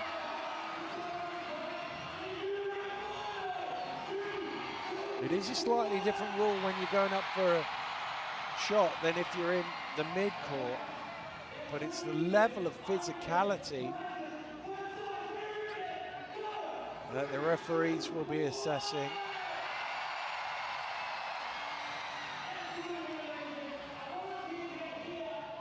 The original call was just a regular foul.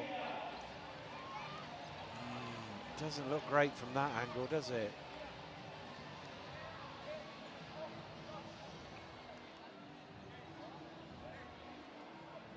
It's the elbow, the forearm really to the face is the issue. And if it's just a regular foul, he's going to be lucky. It isn't. It is a unsportsmanlike foul. I have to say the replays certainly made that the right course of action, I think. In real time, I did think it was right on the line, but when you watch the replay, it looked like it was too aggressive. He was trying to plead his case, the New Zealand captain, Jordan Kai, but I have to say I'm on the side of the officials there. Now we get the timeout.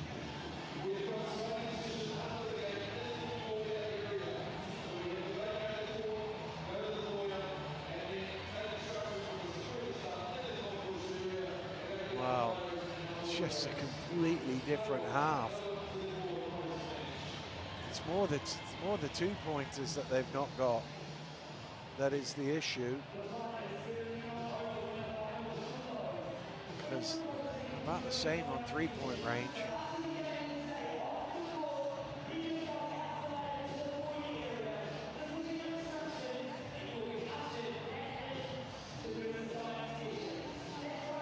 You can see the Philippines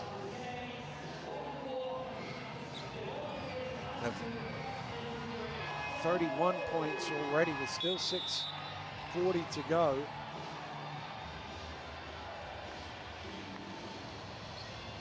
And really, if you shift that goalpost to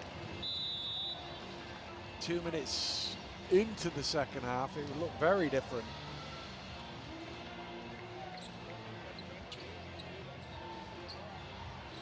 So 2 in possession here for the Philippines. AJ Edu at the line. Might they regret these missed free throws? Both teams have been leaving a few out there. He makes the second. Both teams have missed 5, so I guess it's a wash.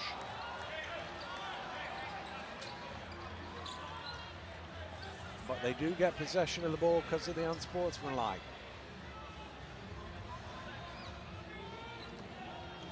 RJ Barrientos to inbound, gets it back.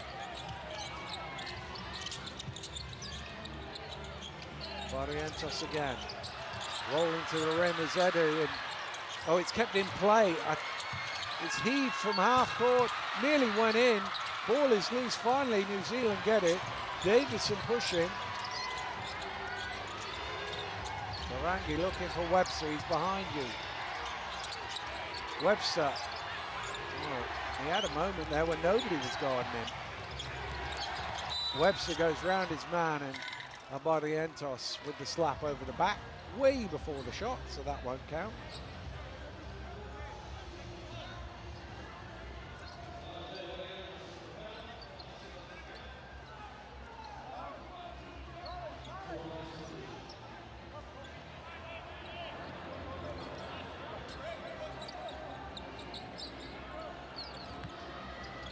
Morangi to inbound. Webster. Foul. Oh, carry. Carrying violation is the call.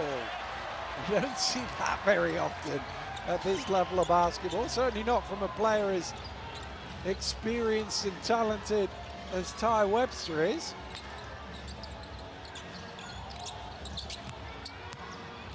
But the Philippines don't care. They're happy to get the ball back.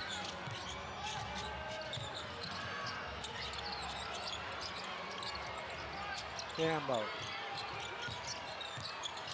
Oh, he's lost the dribble. He gets it back and hits the 3. What an impact he has had. K2 off the bench for 15.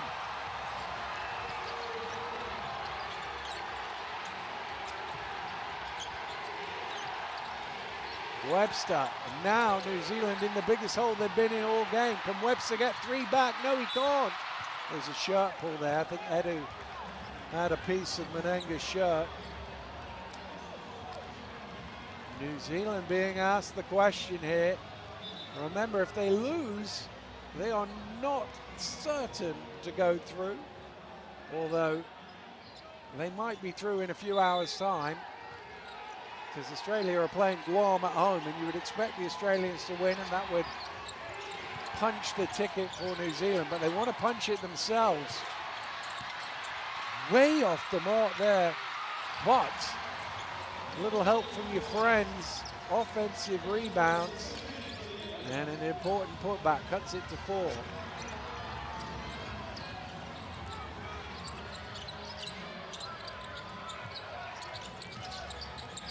Barrientos. Oh, space in the corner. Oh, it drops in! Well, it didn't look like it was going to go for Ramos when it first hit the rim, but a friendly bounce. They've lost to Rangi, and he takes those 3 points right back. Well, they were still celebrating the 3 at the other end as New Zealand replied in kind.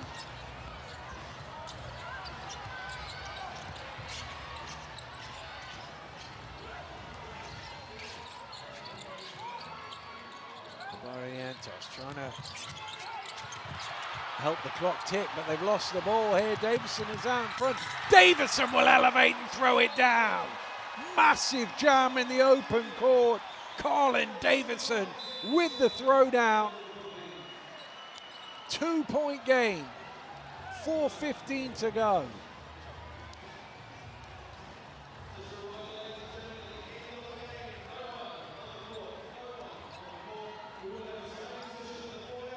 And a timeout now for Coach Cone and the Philippines.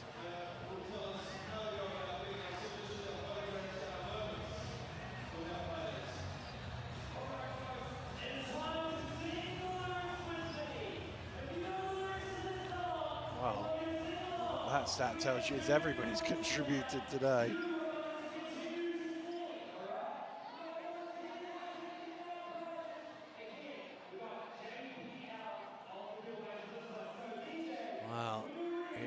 Has everything this game, hasn't it?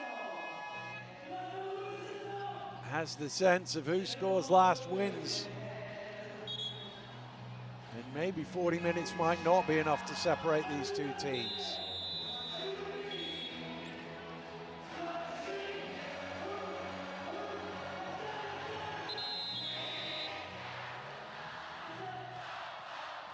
Oh wow, they're really enjoying themselves. Fans of both teams. It really has been a great night out, although somebody's managed to sleep through it. How do you sleep through this drama?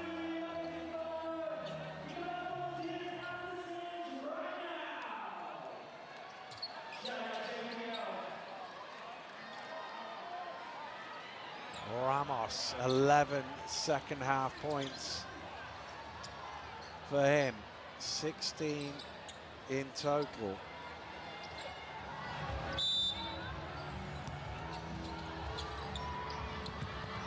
(75-77). Philippines with the ball in the lead. Brownlee out to Ramos.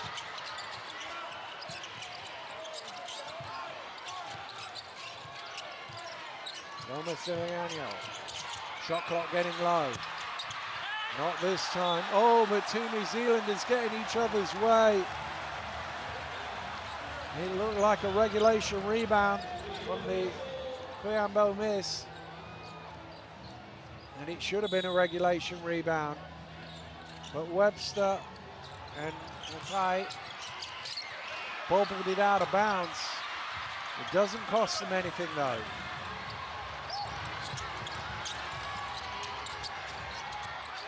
Oh, that pass is overcooked. I think it's going to be... Oh, it's an unsportsmanlike foul.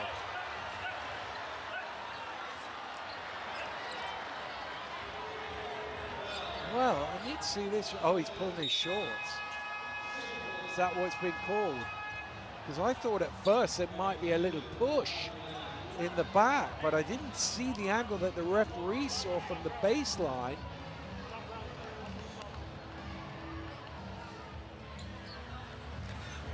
Well, I don't think the New Zealanders quite knew what was being called there.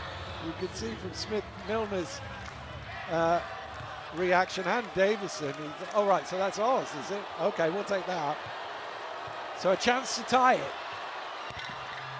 Ooh, that one had a thing. If you just look at the shorts, you can see there's a pull there, and there's another one there as the pass is coming. That's what the referee saw. And Gomez Diliano called for the unsportsmanlike. And Sam Wardenberg makes both free throws. The scores are tied. 77-77. Both teams have had their moments of daylight, but there is none now.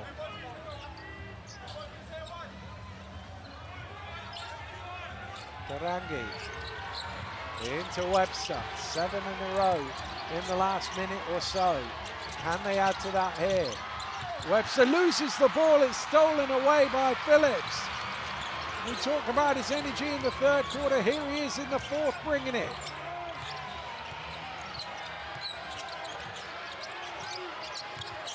Ramos to Brownlee, double team come.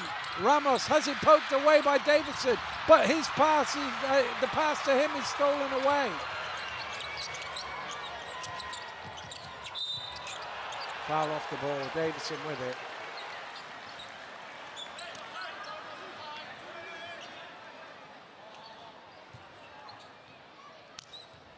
Oh, great defensive effort. And it should have been a breakaway. The pass didn't have enough on it. Rimbo getting his hands on it. That's all that mattered as far as Gilas are concerned. Gomez Diliano. Rimbo with the pull-up. Knocks it down. Philippines back on top. Inside 3 to play.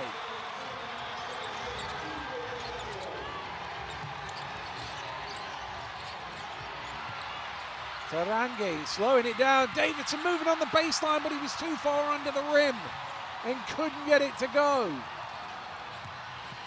Philippines with a chance to make it a 2-possession game with 2.5 to play.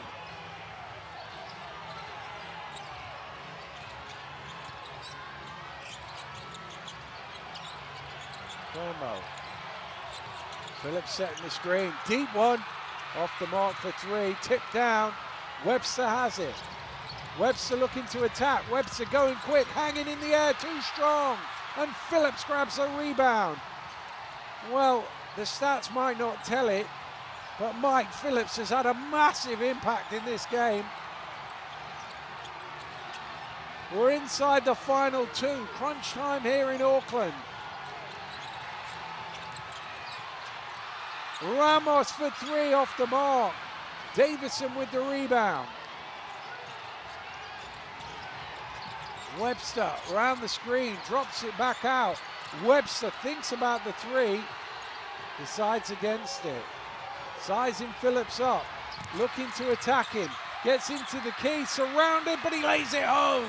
And we are level at 79 with just 85 seconds remaining. Ty Webster taking it to the rim, and then when he looked trapped, using his dexterity to find a little bit of wriggle room and lay it in. 10 points now for him.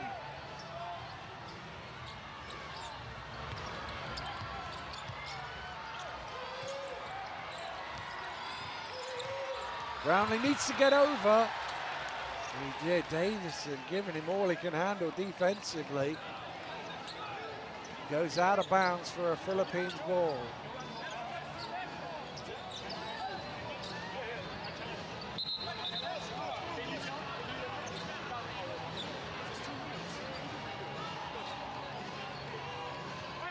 think Coach Flavel is just asking the question, is that definitely their ball? Are you sure, ref? You can't check that. We play on. How about Rientos? Edu setting the screen. Abarientos gets it back. Abarientos penetrates his pass. Is not a great one though. Tarangi comes up with the loose ball. We will go into the final minute with the scores level at 79 points apiece. Absolute drama here. Tarangi down the lane. His shot is rejected by Brownlee, but they still have it, New Zealand. Webster comes back. He takes it to the rim, and New Zealand are ahead with 47 seconds to go.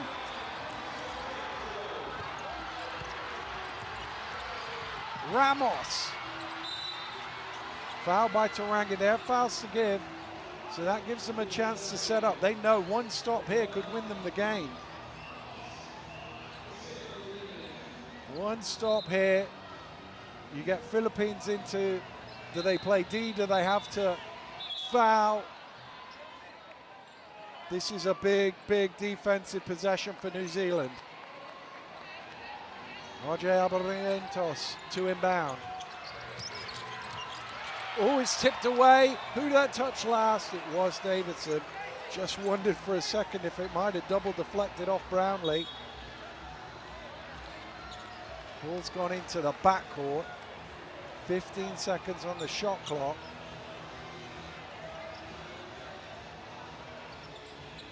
They're just going to have a debate as to whether they might need to double check this one.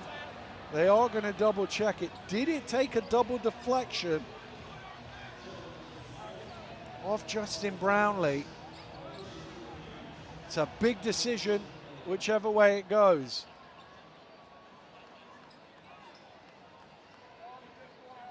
Let's have a look. Davison definitely gets fingers on it. This might be the angle. Oh, it's tough to tell, isn't it? Remember, they've got to see something to overrule the decision on the floor. If it's inconclusive, they stick with the original decision.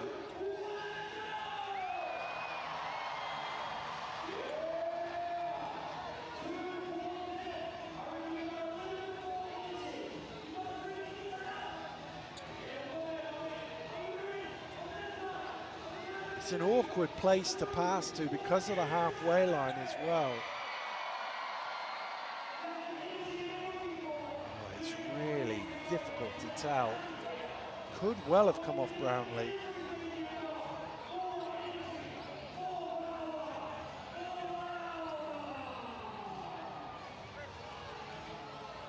They're checking now, I think, for the clock. I think they've made their decision because it's the following the bounce of the ball. There's usually a clock. Well, maybe they haven't because we're looking at it from another angle.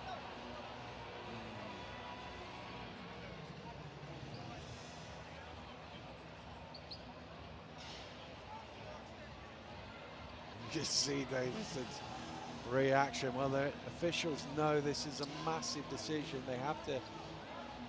Oh, I don't know. I don't know.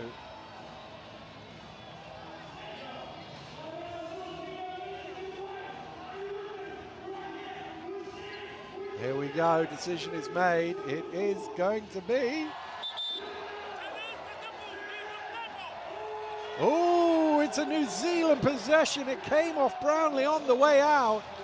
And New Zealand with 38.8 seconds to go will get the ball back.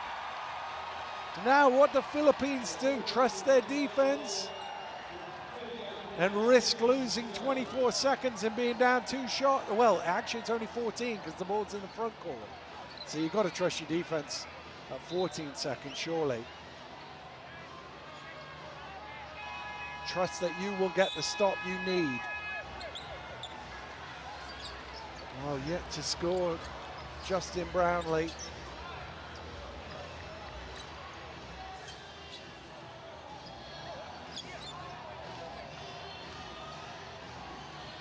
There's a big difference, the ball going into what is New Zealand's front court. That 10 seconds certainly changes what they can do. Hilly gets it into Webster. Up comes the screen, now it's a ghost. It's knocked away by Brownlee, and the Philippines have it back. and Webster is fouled. Well, the question being asked by Kiambo is there an unsportsmanlike foul here in transition? Oh, it could be, you know. It's a bit of a grab at the waist, it could be. Well, we've had everything in this game and more.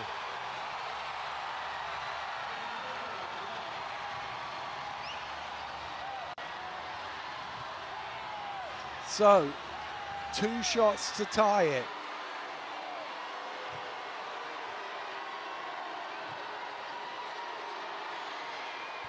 Oh, he's missed the first. Well, 17 points. He's the game's leading scorer, but he will not tie the scores here. Chance to make it 1. Webster, with the unsportsmanlike, has given the Philippines a chance, but New Zealand should get the ball back even if they're behind with 30 seconds to go.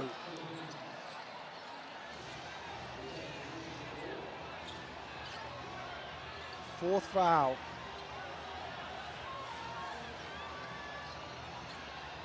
So, Philippines, 14 seconds to gain the lead.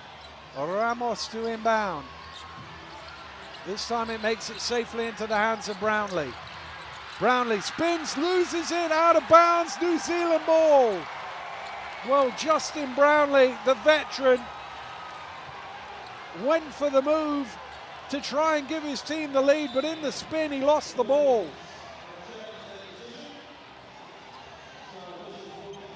I think there's going to be a challenge in hope rather than belief here. It looked into the naked eye as if that did come off Brownlee, but we will get it confirmed.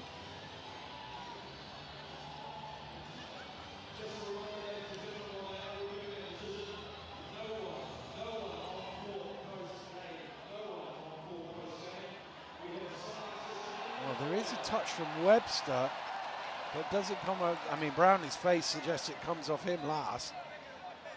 Let's have a look.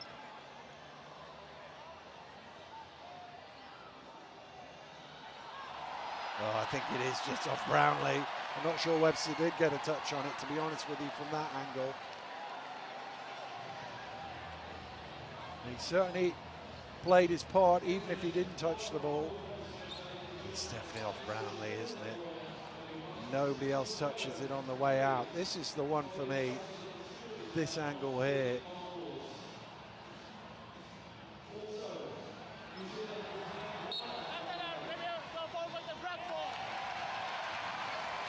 Was the correct call. Well, as I say, you don't get any prizes for keeping the challenges. With 24.7 left in a 1-point game, you've got to use it. But now the Philippines will have to go into foul mode. They can't play defense anymore. You maybe gamble on a steal while it's in your front court, the New Zealand back court. But if you don't get a steal, you've got to get a foul pretty quick. You've got to get it in. First of all, it's only just in, and Davison did well there to get it away. And there is the foul from Ramos. Well, Davison was the release valve there, came racing down court to provide the option. But he was going at such speed that he had to get the pass away quickly. And Shea Illy will go to the line to try and push it to 3. He's only 1 of 3 from the free throw line today. He needs 2 here. He gets the first one. Well, overtime looming large here.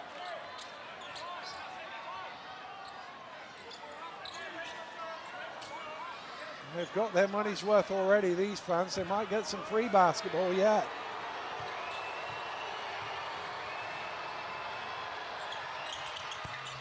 Makes them both calm as you like.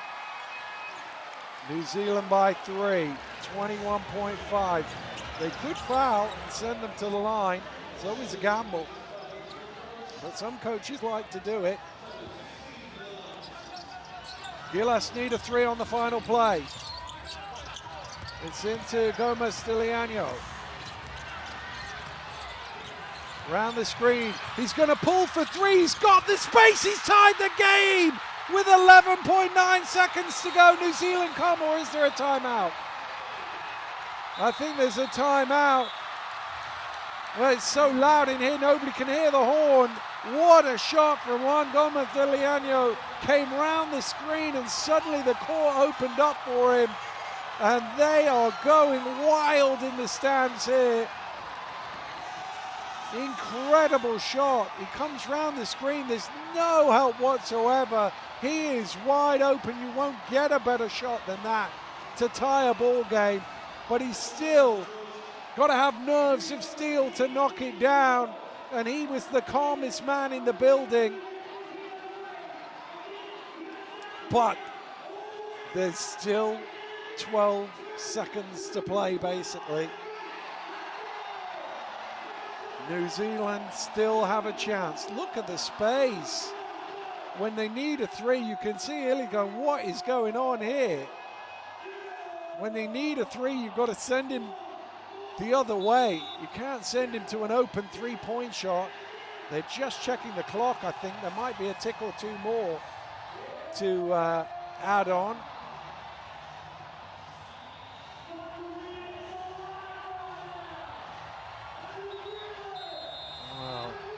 It's been close throughout. There were moments where New Zealand looked like they were going to get ahead at the start of the third quarter. But the Philippines came all the way back, and with 12 seconds to go, thanks to his 3-point shot, the scores are level.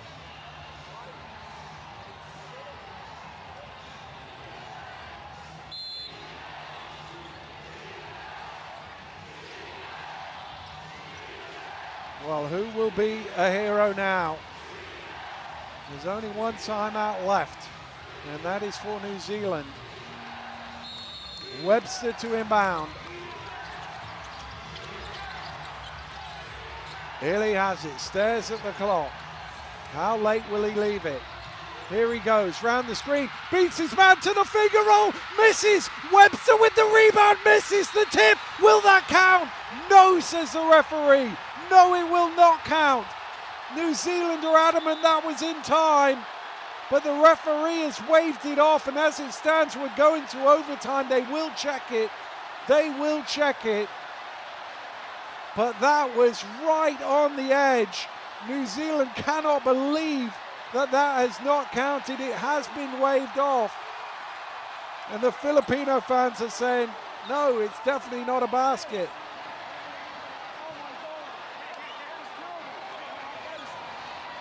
Let's have another look. I mean, how that one doesn't go in. Webster puts it back up, hits the rim. Ooh. I think he just about got that right.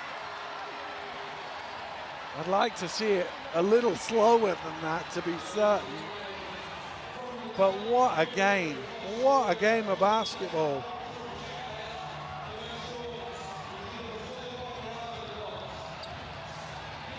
Unreal finish to the game. It's been incredible all the way through. And they are at the monitor.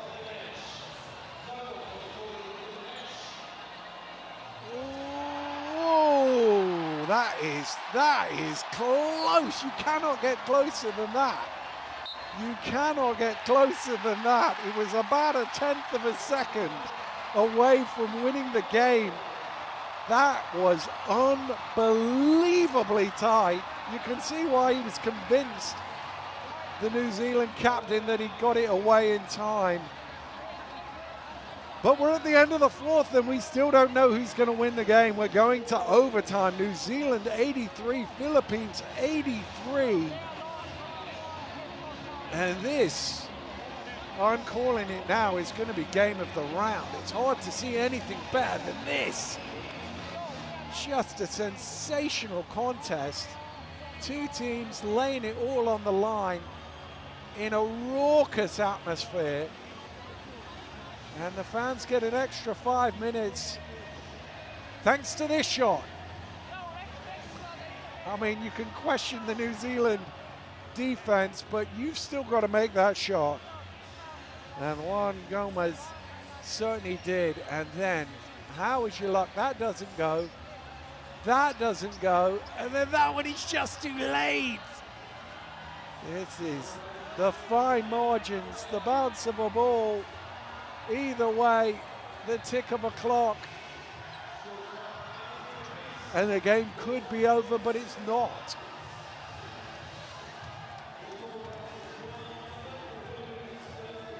Well, grab yourself a quick drink and take a breather, because whichever team you're supporting, or even if you're a neutral just watching, I bet the heart rate's up a bit, because they don't make games more thrilling than this.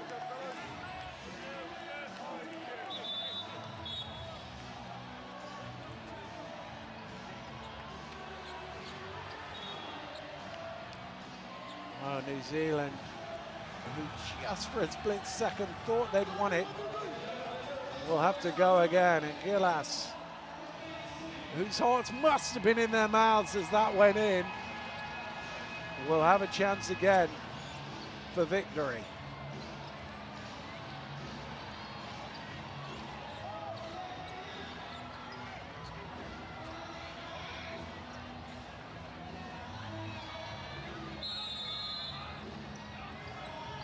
Underway in overtime. New Zealand will get the first chance to score in the extra 5 minutes. Here's Webster, who's on 4 fouls, don't forget. Illy drives, kicks out to the corner. 3 ball is off the mark from Tarangi. And Albarrientos brings it the other way.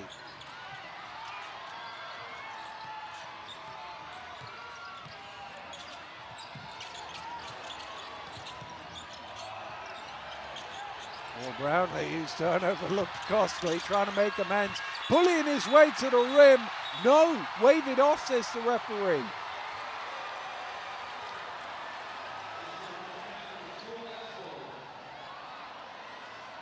Wow. He was trying to get his first score of the game, but he didn't quite get it off in time. Shot clock violation.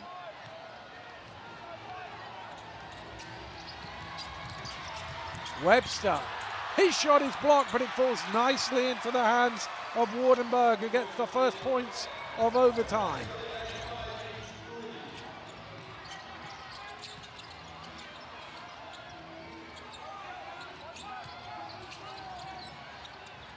Albarrientos.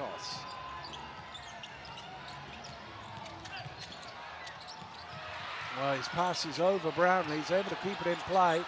Oh, space here at the top. It was a really good look, but it didn't go. A foul on the rebound will go against New Zealand, so Ramos will go to the line. Foul is on Jordan Tai.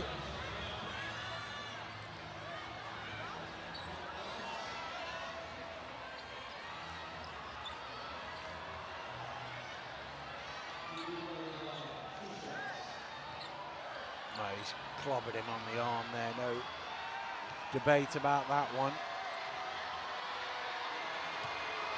And a chance for Dwight Ramos, already 17 points to his name. Make that 18 now to level the scores.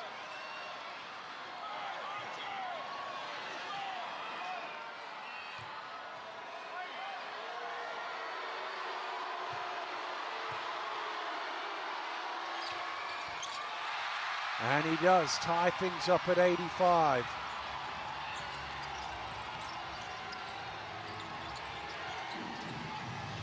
Webster's picked it up. Tarangi helps him out. Illy. They're looking inside to Tarangi, but they can't get it there. Now Webster has to work. Late clock looking for 3. It's short, but it's caught.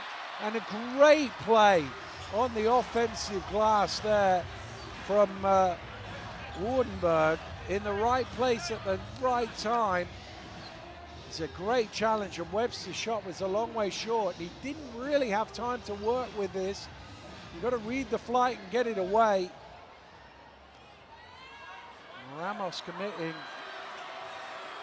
the foul. So Wardenberg can put his team back in front. He's not missed a free throw yet in this contest. Oh, he has now.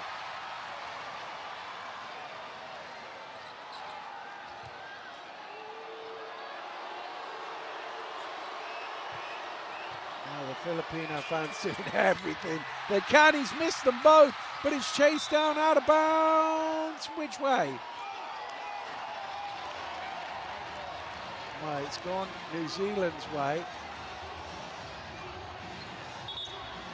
Coach Crone cannot believe it. It's like, can I challenge that?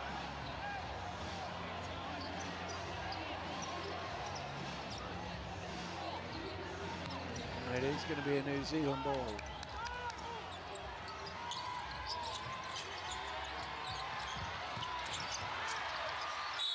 Ilie driving in, foul by Tamayo.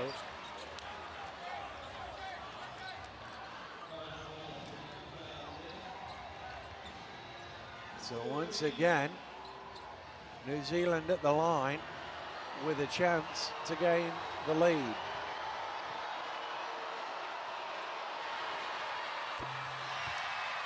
Four of 6 now from the free throw line for Shea Ilie.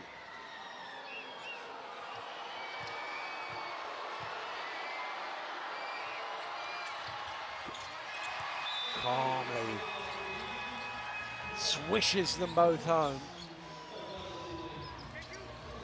Edu back into the game.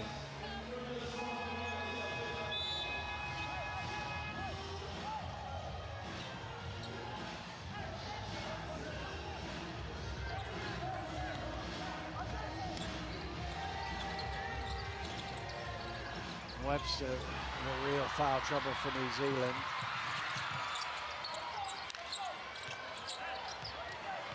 Ramos circles back out. Abarientos has it now.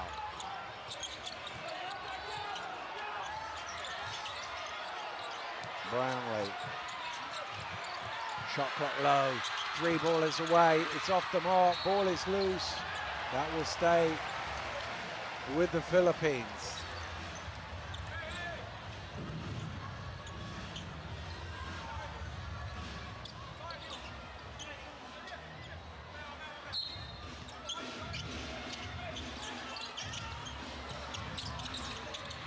Oh, a little quick touch pass to Abarientos, who can't make the 3. That goes out of bounds again. They're going to get it back, Philippines, for the second time.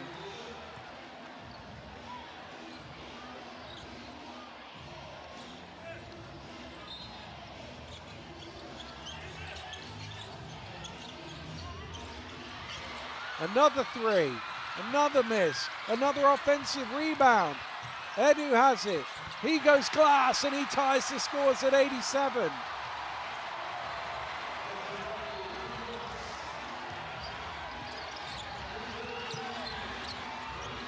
Ilie, round to Karangi.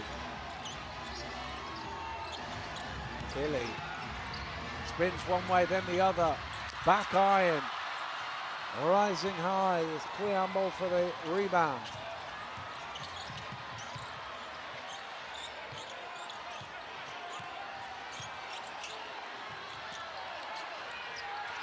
Abarientos. Bump foul, is it? It's a late whistle. I think it's right. Looked like Quiambo got quite a significant bump there from the New Zealand captain, Matai.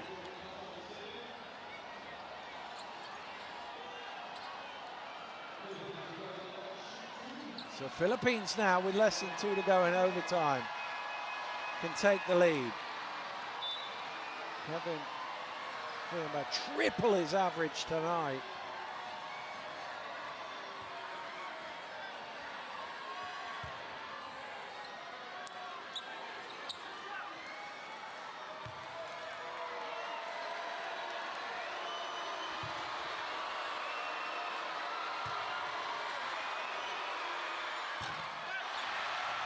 Oh, the missing free throws is catching. They've both missed 7.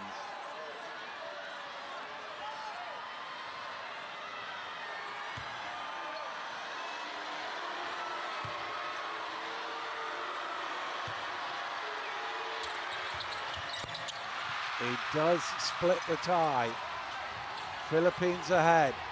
Less than 2 to go in OT.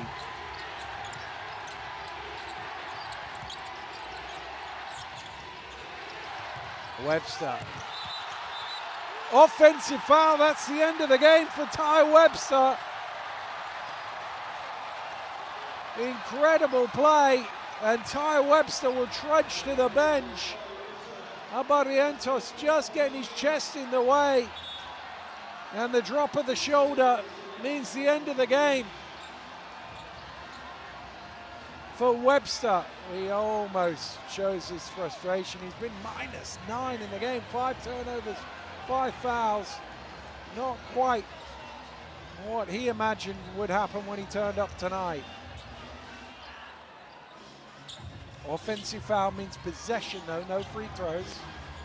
103 seconds remaining. Philippines with the ball, with the lead, with the chance to gain some revenge for their home defeat in the last window.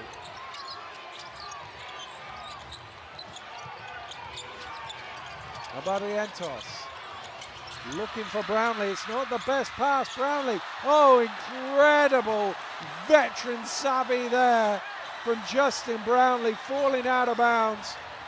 Spotted the New Zealander trying to hide on the floor out the way and managed to throw it off him to keep possession. Well, that could easily have been a turnover. As it is, they've got 5 seconds for a score. They don't need 5, they get the score immediately. Kevin Quiambo, KQ, has come to play today. Puts his team up 3. Tarangi.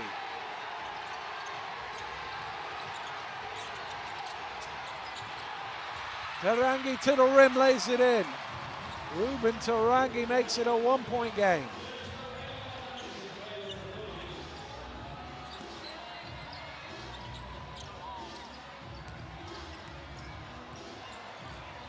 Yeah, it didn't look like he wanted to bring that forward. He does eventually get it to Barrientos.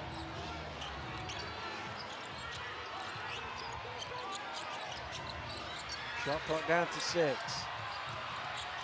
Ramos creates some room, fade away doesn't go. New Zealand, with under 40 seconds left, can regain the lead. Illy looking inside, pass isn't there. They're still looking for Mananga, but he takes it on his own. Tarangi puts New Zealand ahead with 25 seconds to go.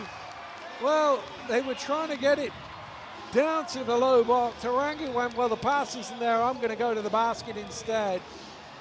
Using his speed round the inadvertent screen. And New Zealand are ahead. Now you get into this interesting tactical question for the Philippines. How long do they leave it? Down by 1. They obviously have to score, and you'd love it to be as time expires.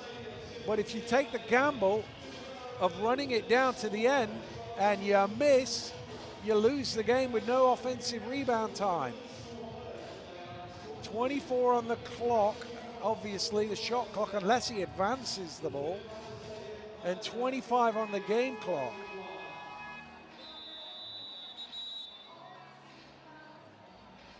Surely won't advance the ball in this situation, because then you guarantee that New Zealand get the ball back. The ideal scenario is that you score and leave them no time. But you have to factor in what if we miss. We need time for an offensive rebound. You think back to the end of regulation, what New Zealand would have given for an extra 1/10 of a second.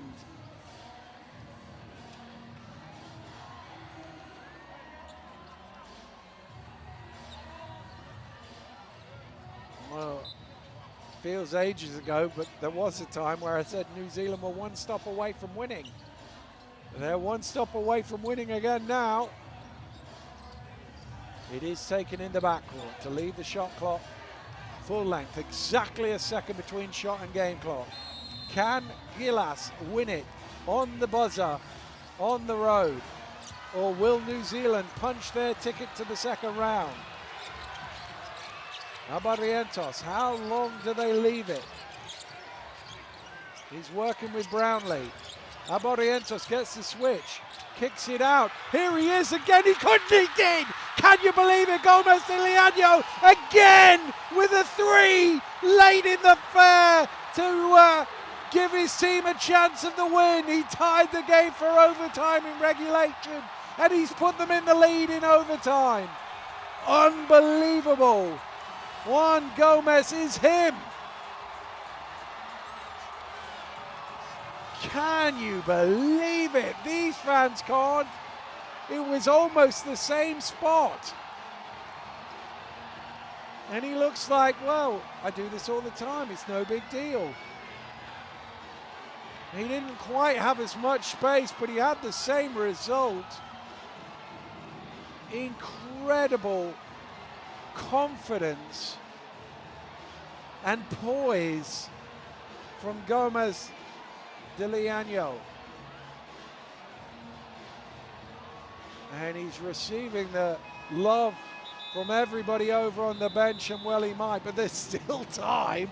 8.3 for New Zealand to, well, maybe force double overtime, maybe win the game.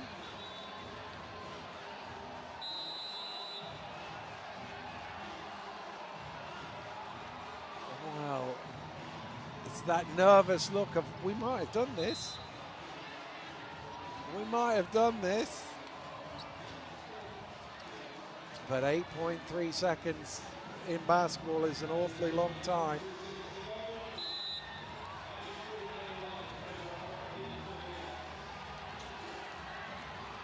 Two huge shots from him.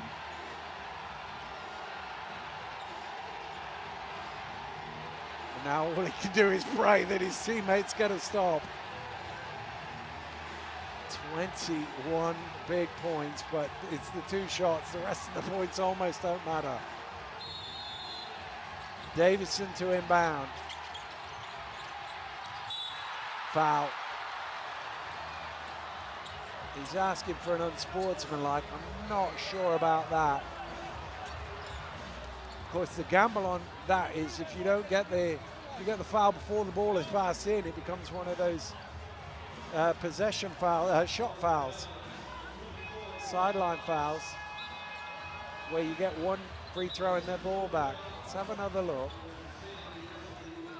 I don't think that's unsportsmanlike personally. I can see why he's asking, because there is an arm, it's the other arm is around the waist.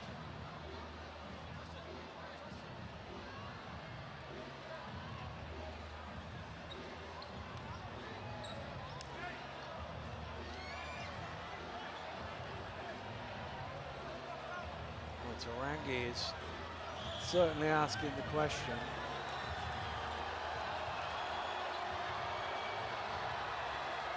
Illy too. Let's pull my shirt, ref.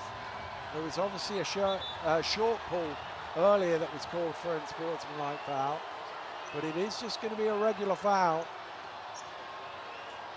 And all this delay is just leaving Shea Illy a little longer to think about these two free throws. He knocked down a couple pretty calmly on his last trip. And he's made the first here.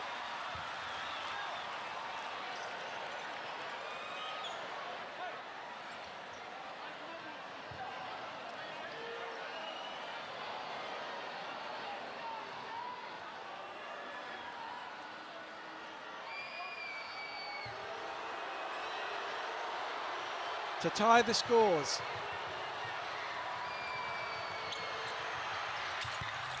And he does. 7.8 seconds to go. Can the Philippines win it at the death? Or are we heading for a second period of overtime? There's no timeouts available, so the coaches are making substitutions and hoping to get a message on.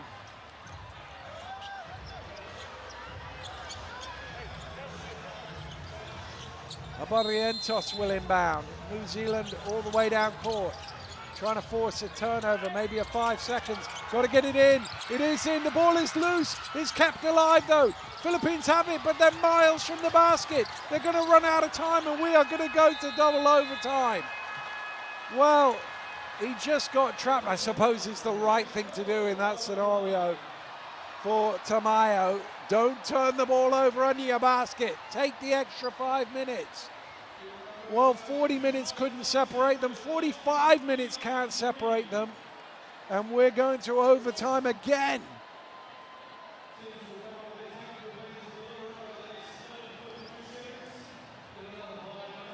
Well, have you seen anything like this?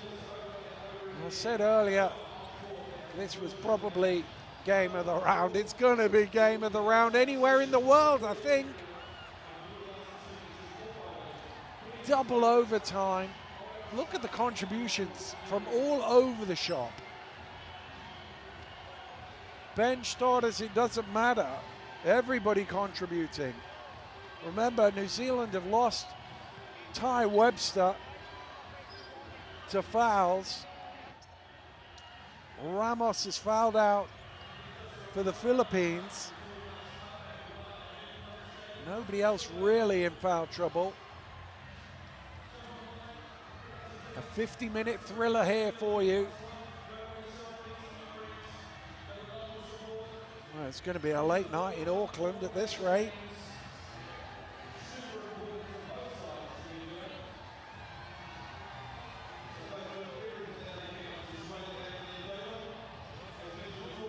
To be honest with you, these fans had their money's worth at half-time. It's just greedy now going to 50 minutes. It's been an absolutely sensational game of basketball, and we still have no idea who's going to win.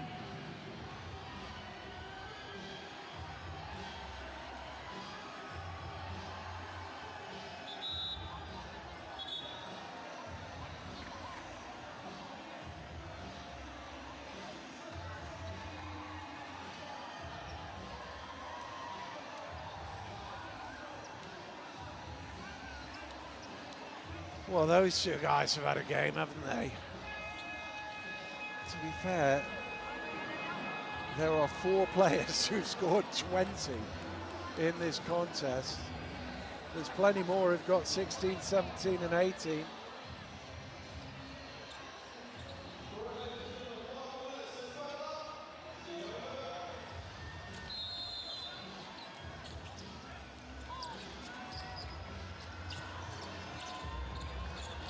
Here in New Zealand to try and separate the Tall Blacks from Gilas. 93 a point piece, and Philippines start with the ball, or do they? They lose it, and that will go out of bounds for New Zealand possession.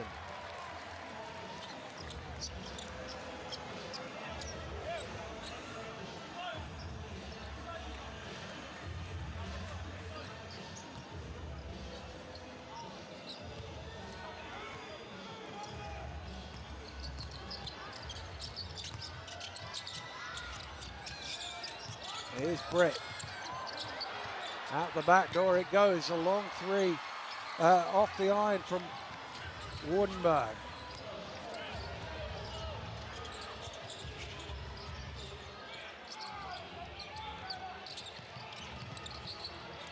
Barrientos. No room through. Tough turnaround. He's going to do well to make a shot like that. Bit of fatigue settling in now, I should imagine. Wardenberg putting it on the floor. Davison along the baseline, using his strength, getting to the rim through the contact, and 1. Colin Davison going to the line with a chance to make it a 3-point game. Well, he could have took the 3. He said, I'll get 3 the old-fashioned way. Juan Gomez Stiliano picks up his 4th in the process. They won't want him to foul out. They might need another 3 at the end of this period.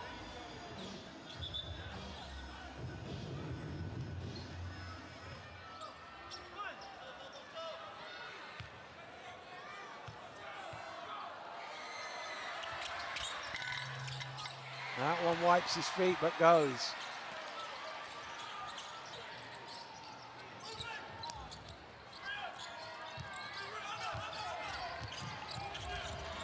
Stiliano.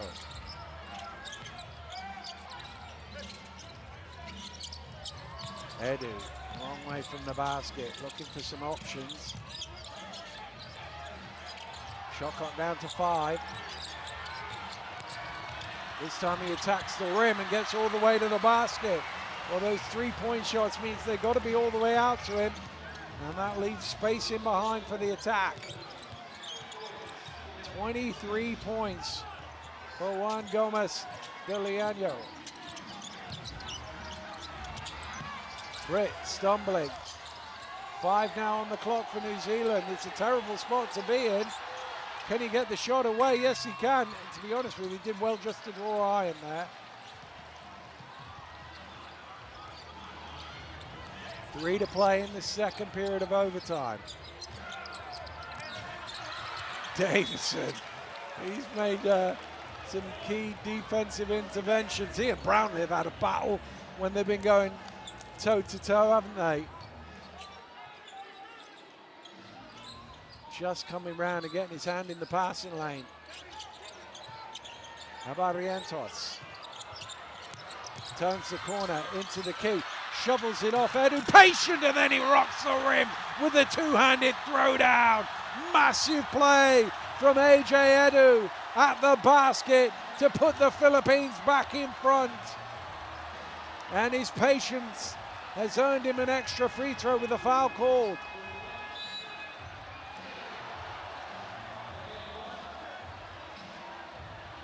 Well, the pump fake got one defender to fly by, and then his strength on the second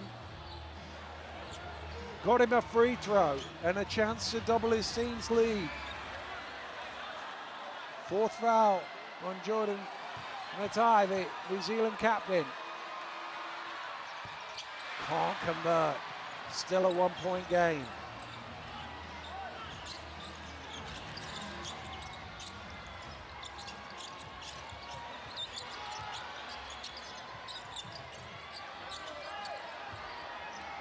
Davidson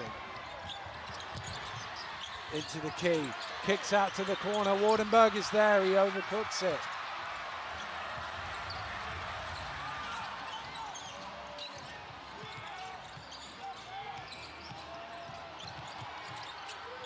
Barrientos out to Brownlee for 3. Well, they've kept him relatively quiet, but you can't keep a good man down for too long. Massive shot, brings up the 100 and gives the Philippines a 4-point lead.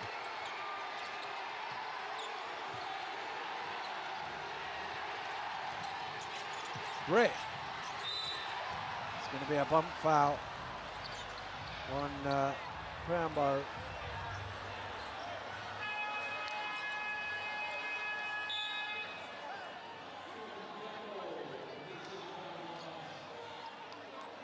What a big shot.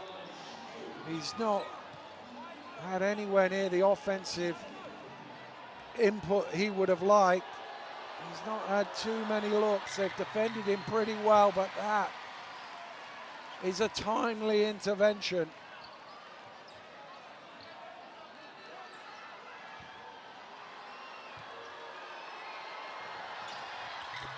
Both free throws are good from Ruben Tarangi.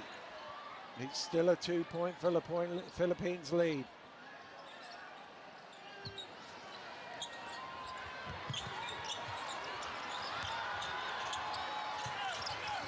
Barrientos picks up the pace across midcourt in time.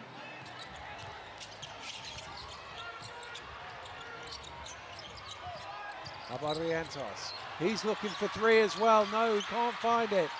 Great rise from Davison, and draws the foul as well, so we get to walk the floor and tie the scores.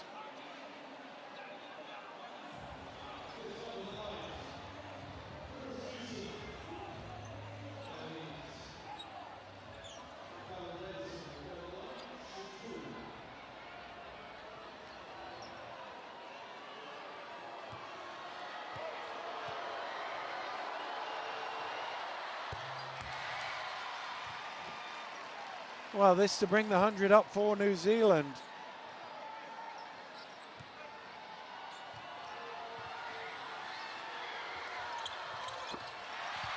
And he does. And once again, the scores are knotted up at 100. 13 lead changes. It's the 12th time we've been level. It has been the game of the window, the game of any window, to be honest with you. You do well, that's going to be an offensive foul for an illegal screen. You'll do well to see a better game than this anywhere in the world this weekend. It really has delivered everything you could hope for and more. Fourth foul now on Brownlee. Suddenly there are a few guys in a bit of foul trouble. So we go into the final minute of this period of overtime. Who knows if it's the final minute of the game. Oh, lovely interior passing and the jam at the end of it for Samanenga. Great offense from New Zealand, and they're back on top.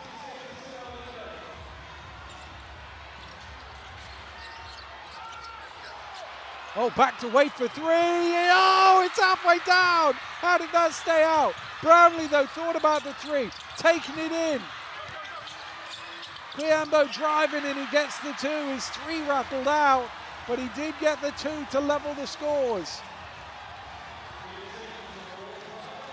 Wow. We couldn't have triple overtime, could we? Davison into the key, elevates. Doesn't go. Menenga's there to put it back on the offensive rebound.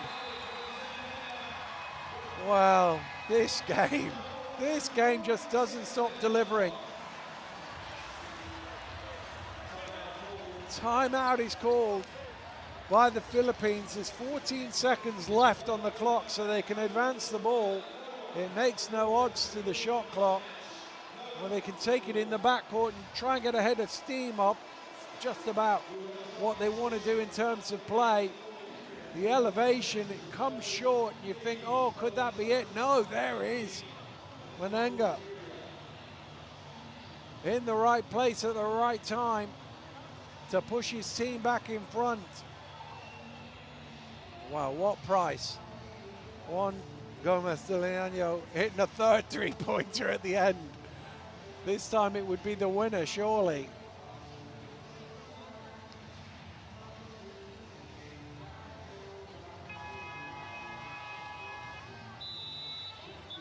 Well, this was excellent ball movement.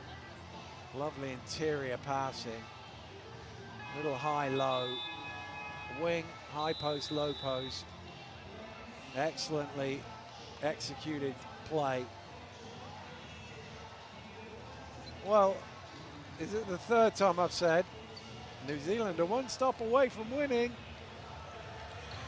They've never managed to get that stop.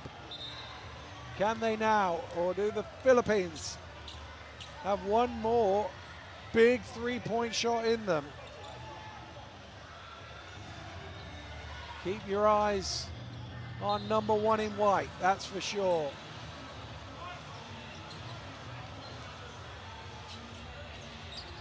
They do advance the ball.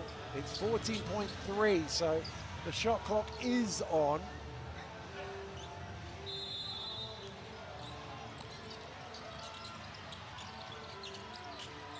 It's taken a long time here. and the pass is deflected, and New Zealand have the ball, and New Zealand, oh, there's a foul. Is it unsportsmanlike?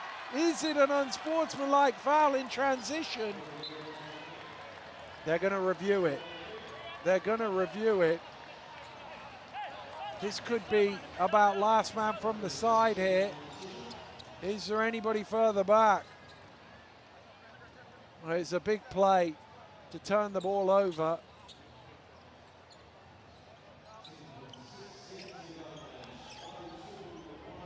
It's Davidson again getting his hands in it. Well, there is a man further back. Is it enough of a play on the ball? It's all right coming from the side if somebody's behind you. Is it enough of a play on the ball, or is it a grab of the arm? It's right on the cusp. Surely, if this is an unsportsmanlike foul, New Zealand will be able to see it home. Whatever happens, it's going to be the end of the night for Justin Brownlee, because that's going to be his 5th foul. Whether it's a regular foul or an unsportsmanlike foul, he will be heading to the bench. Oh, it's great. Look how high he gets off the floor. I know we're looking at the foul on the replay, but it's a tremendous defensive play. He's made a few, Colin Davidson.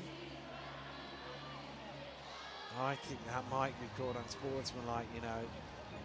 You can see the New Zealand players immediately thought that. He's a long way for the ball. It's a grab of the arm. I think it's just going to be the wrong side of the line as far as Brownlee is concerned. And so does the referee. Brownlee's night is done on an unsportsmanlike foul. And you feel the Philippines' night is done on the turnover. 2 free throws makes it a 2-possession game, and they'll have the ball. Got to make them both for that scenario, though. And it is Jordan Matai trying to do the captain's job of sealing the game.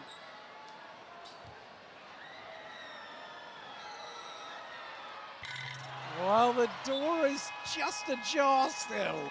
It isn't quite in the books. A 3-point game. Philippines need a turnover. But would you bet against anything in this game? While it's still possible, would you bet against anything?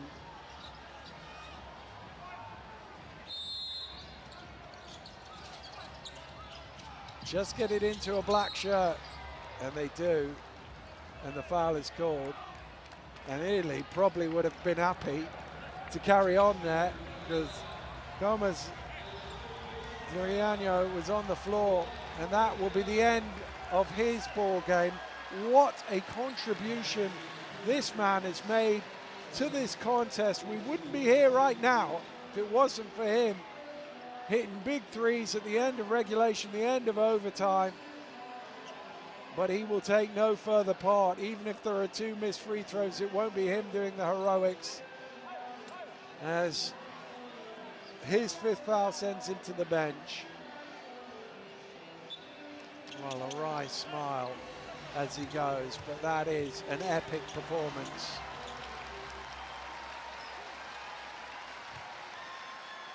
One free throw for the win, surely.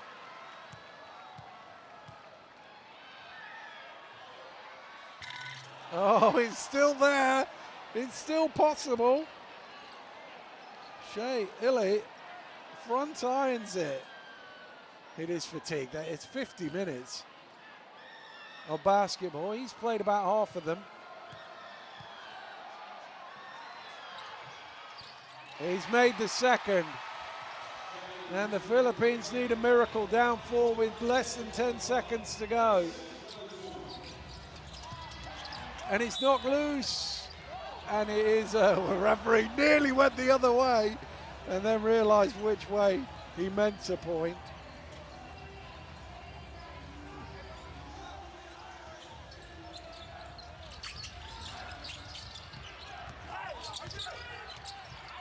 Obedientos, just don't foul. Why is he diving at that? and the three doesn't go and New Zealand will win, they will punch their ticket to the second round. But that is one of the great games of FIBA Basketball World Cup qualifiers. No doubt about that. Double overtime required. New Zealand and the Philippines putting on a classic. And it is the New Zealanders who will head off into the evening to celebrate a memorable, memorable victory. Final score here after double overtime. New Zealand 106, Philippines 102. Well, that is as good as it gets. That is right out of the top drawer of international basketball. Such a thrilling game.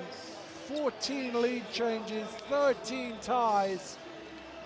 It almost felt like they were going to play all night here in Auckland. But we have finally come to an end. And it will mean that New Zealand will progress to the second round. Philippines were already there. But these two teams really have put on a show. Capacity crowd here in Auckland at the Spark Arena have witnessed as good a game as you could hope to go and see. When you buy a ticket, you cannot expect for more than what you've seen here tonight. And I'm sure wherever you're watching around the world, you will have enjoyed that. Even in the Philippines, where obviously you'll be disappointed in defeat, but you have to be proud of the effort that your team has put in to this one. But it is New Zealand who've just shaded it after a 50-minute thriller. Well, the players can barely celebrate. They're that exhausted. The ice bath will be in high demand, I feel, once they make it back to the locker rooms. Look at the numbers as well. Impressive all around and pretty even at both ends of the floor, as you would expect. Look at that, 4 guys, 20 plus. Performances all over the place. You feel for Gomez de Leano with his clutch shooting, not quite enough. Well, we tried to squeeze some of the best plays, couldn't get them all in. There was so much drama in this contest from the fourth quarter and overtime. Because to be honest with you, the highlights package would be go back and watch the whole game. It was all a highlight.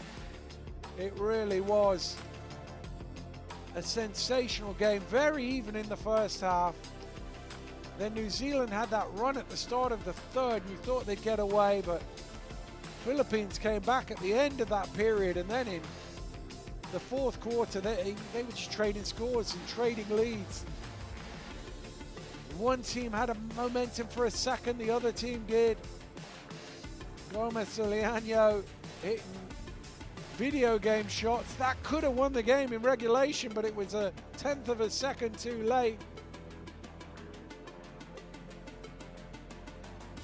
And really, both teams coming up with clutch play after clutch play. And there was a point at which you thought this game is never going to end, because everybody's got the answer. But in the end, one New Zealand defensive player kept saying they were one stop away, and that one stop came from an inbound right at the end, and that was the decisive moment, and the New Zealand fans can celebrate, they can get their breath. Well, this is what it means, 3 wins and 2 defeats for New Zealand. The top 3 have all punched their ticket. Guam play Australia in a couple hours time over in Perth. But they'll do well to match this here tonight. One of the great games in FIBA qualifying. I'm Daniel Routledge. Thank you very much for joining us. We'll see you again very soon. Goodbye.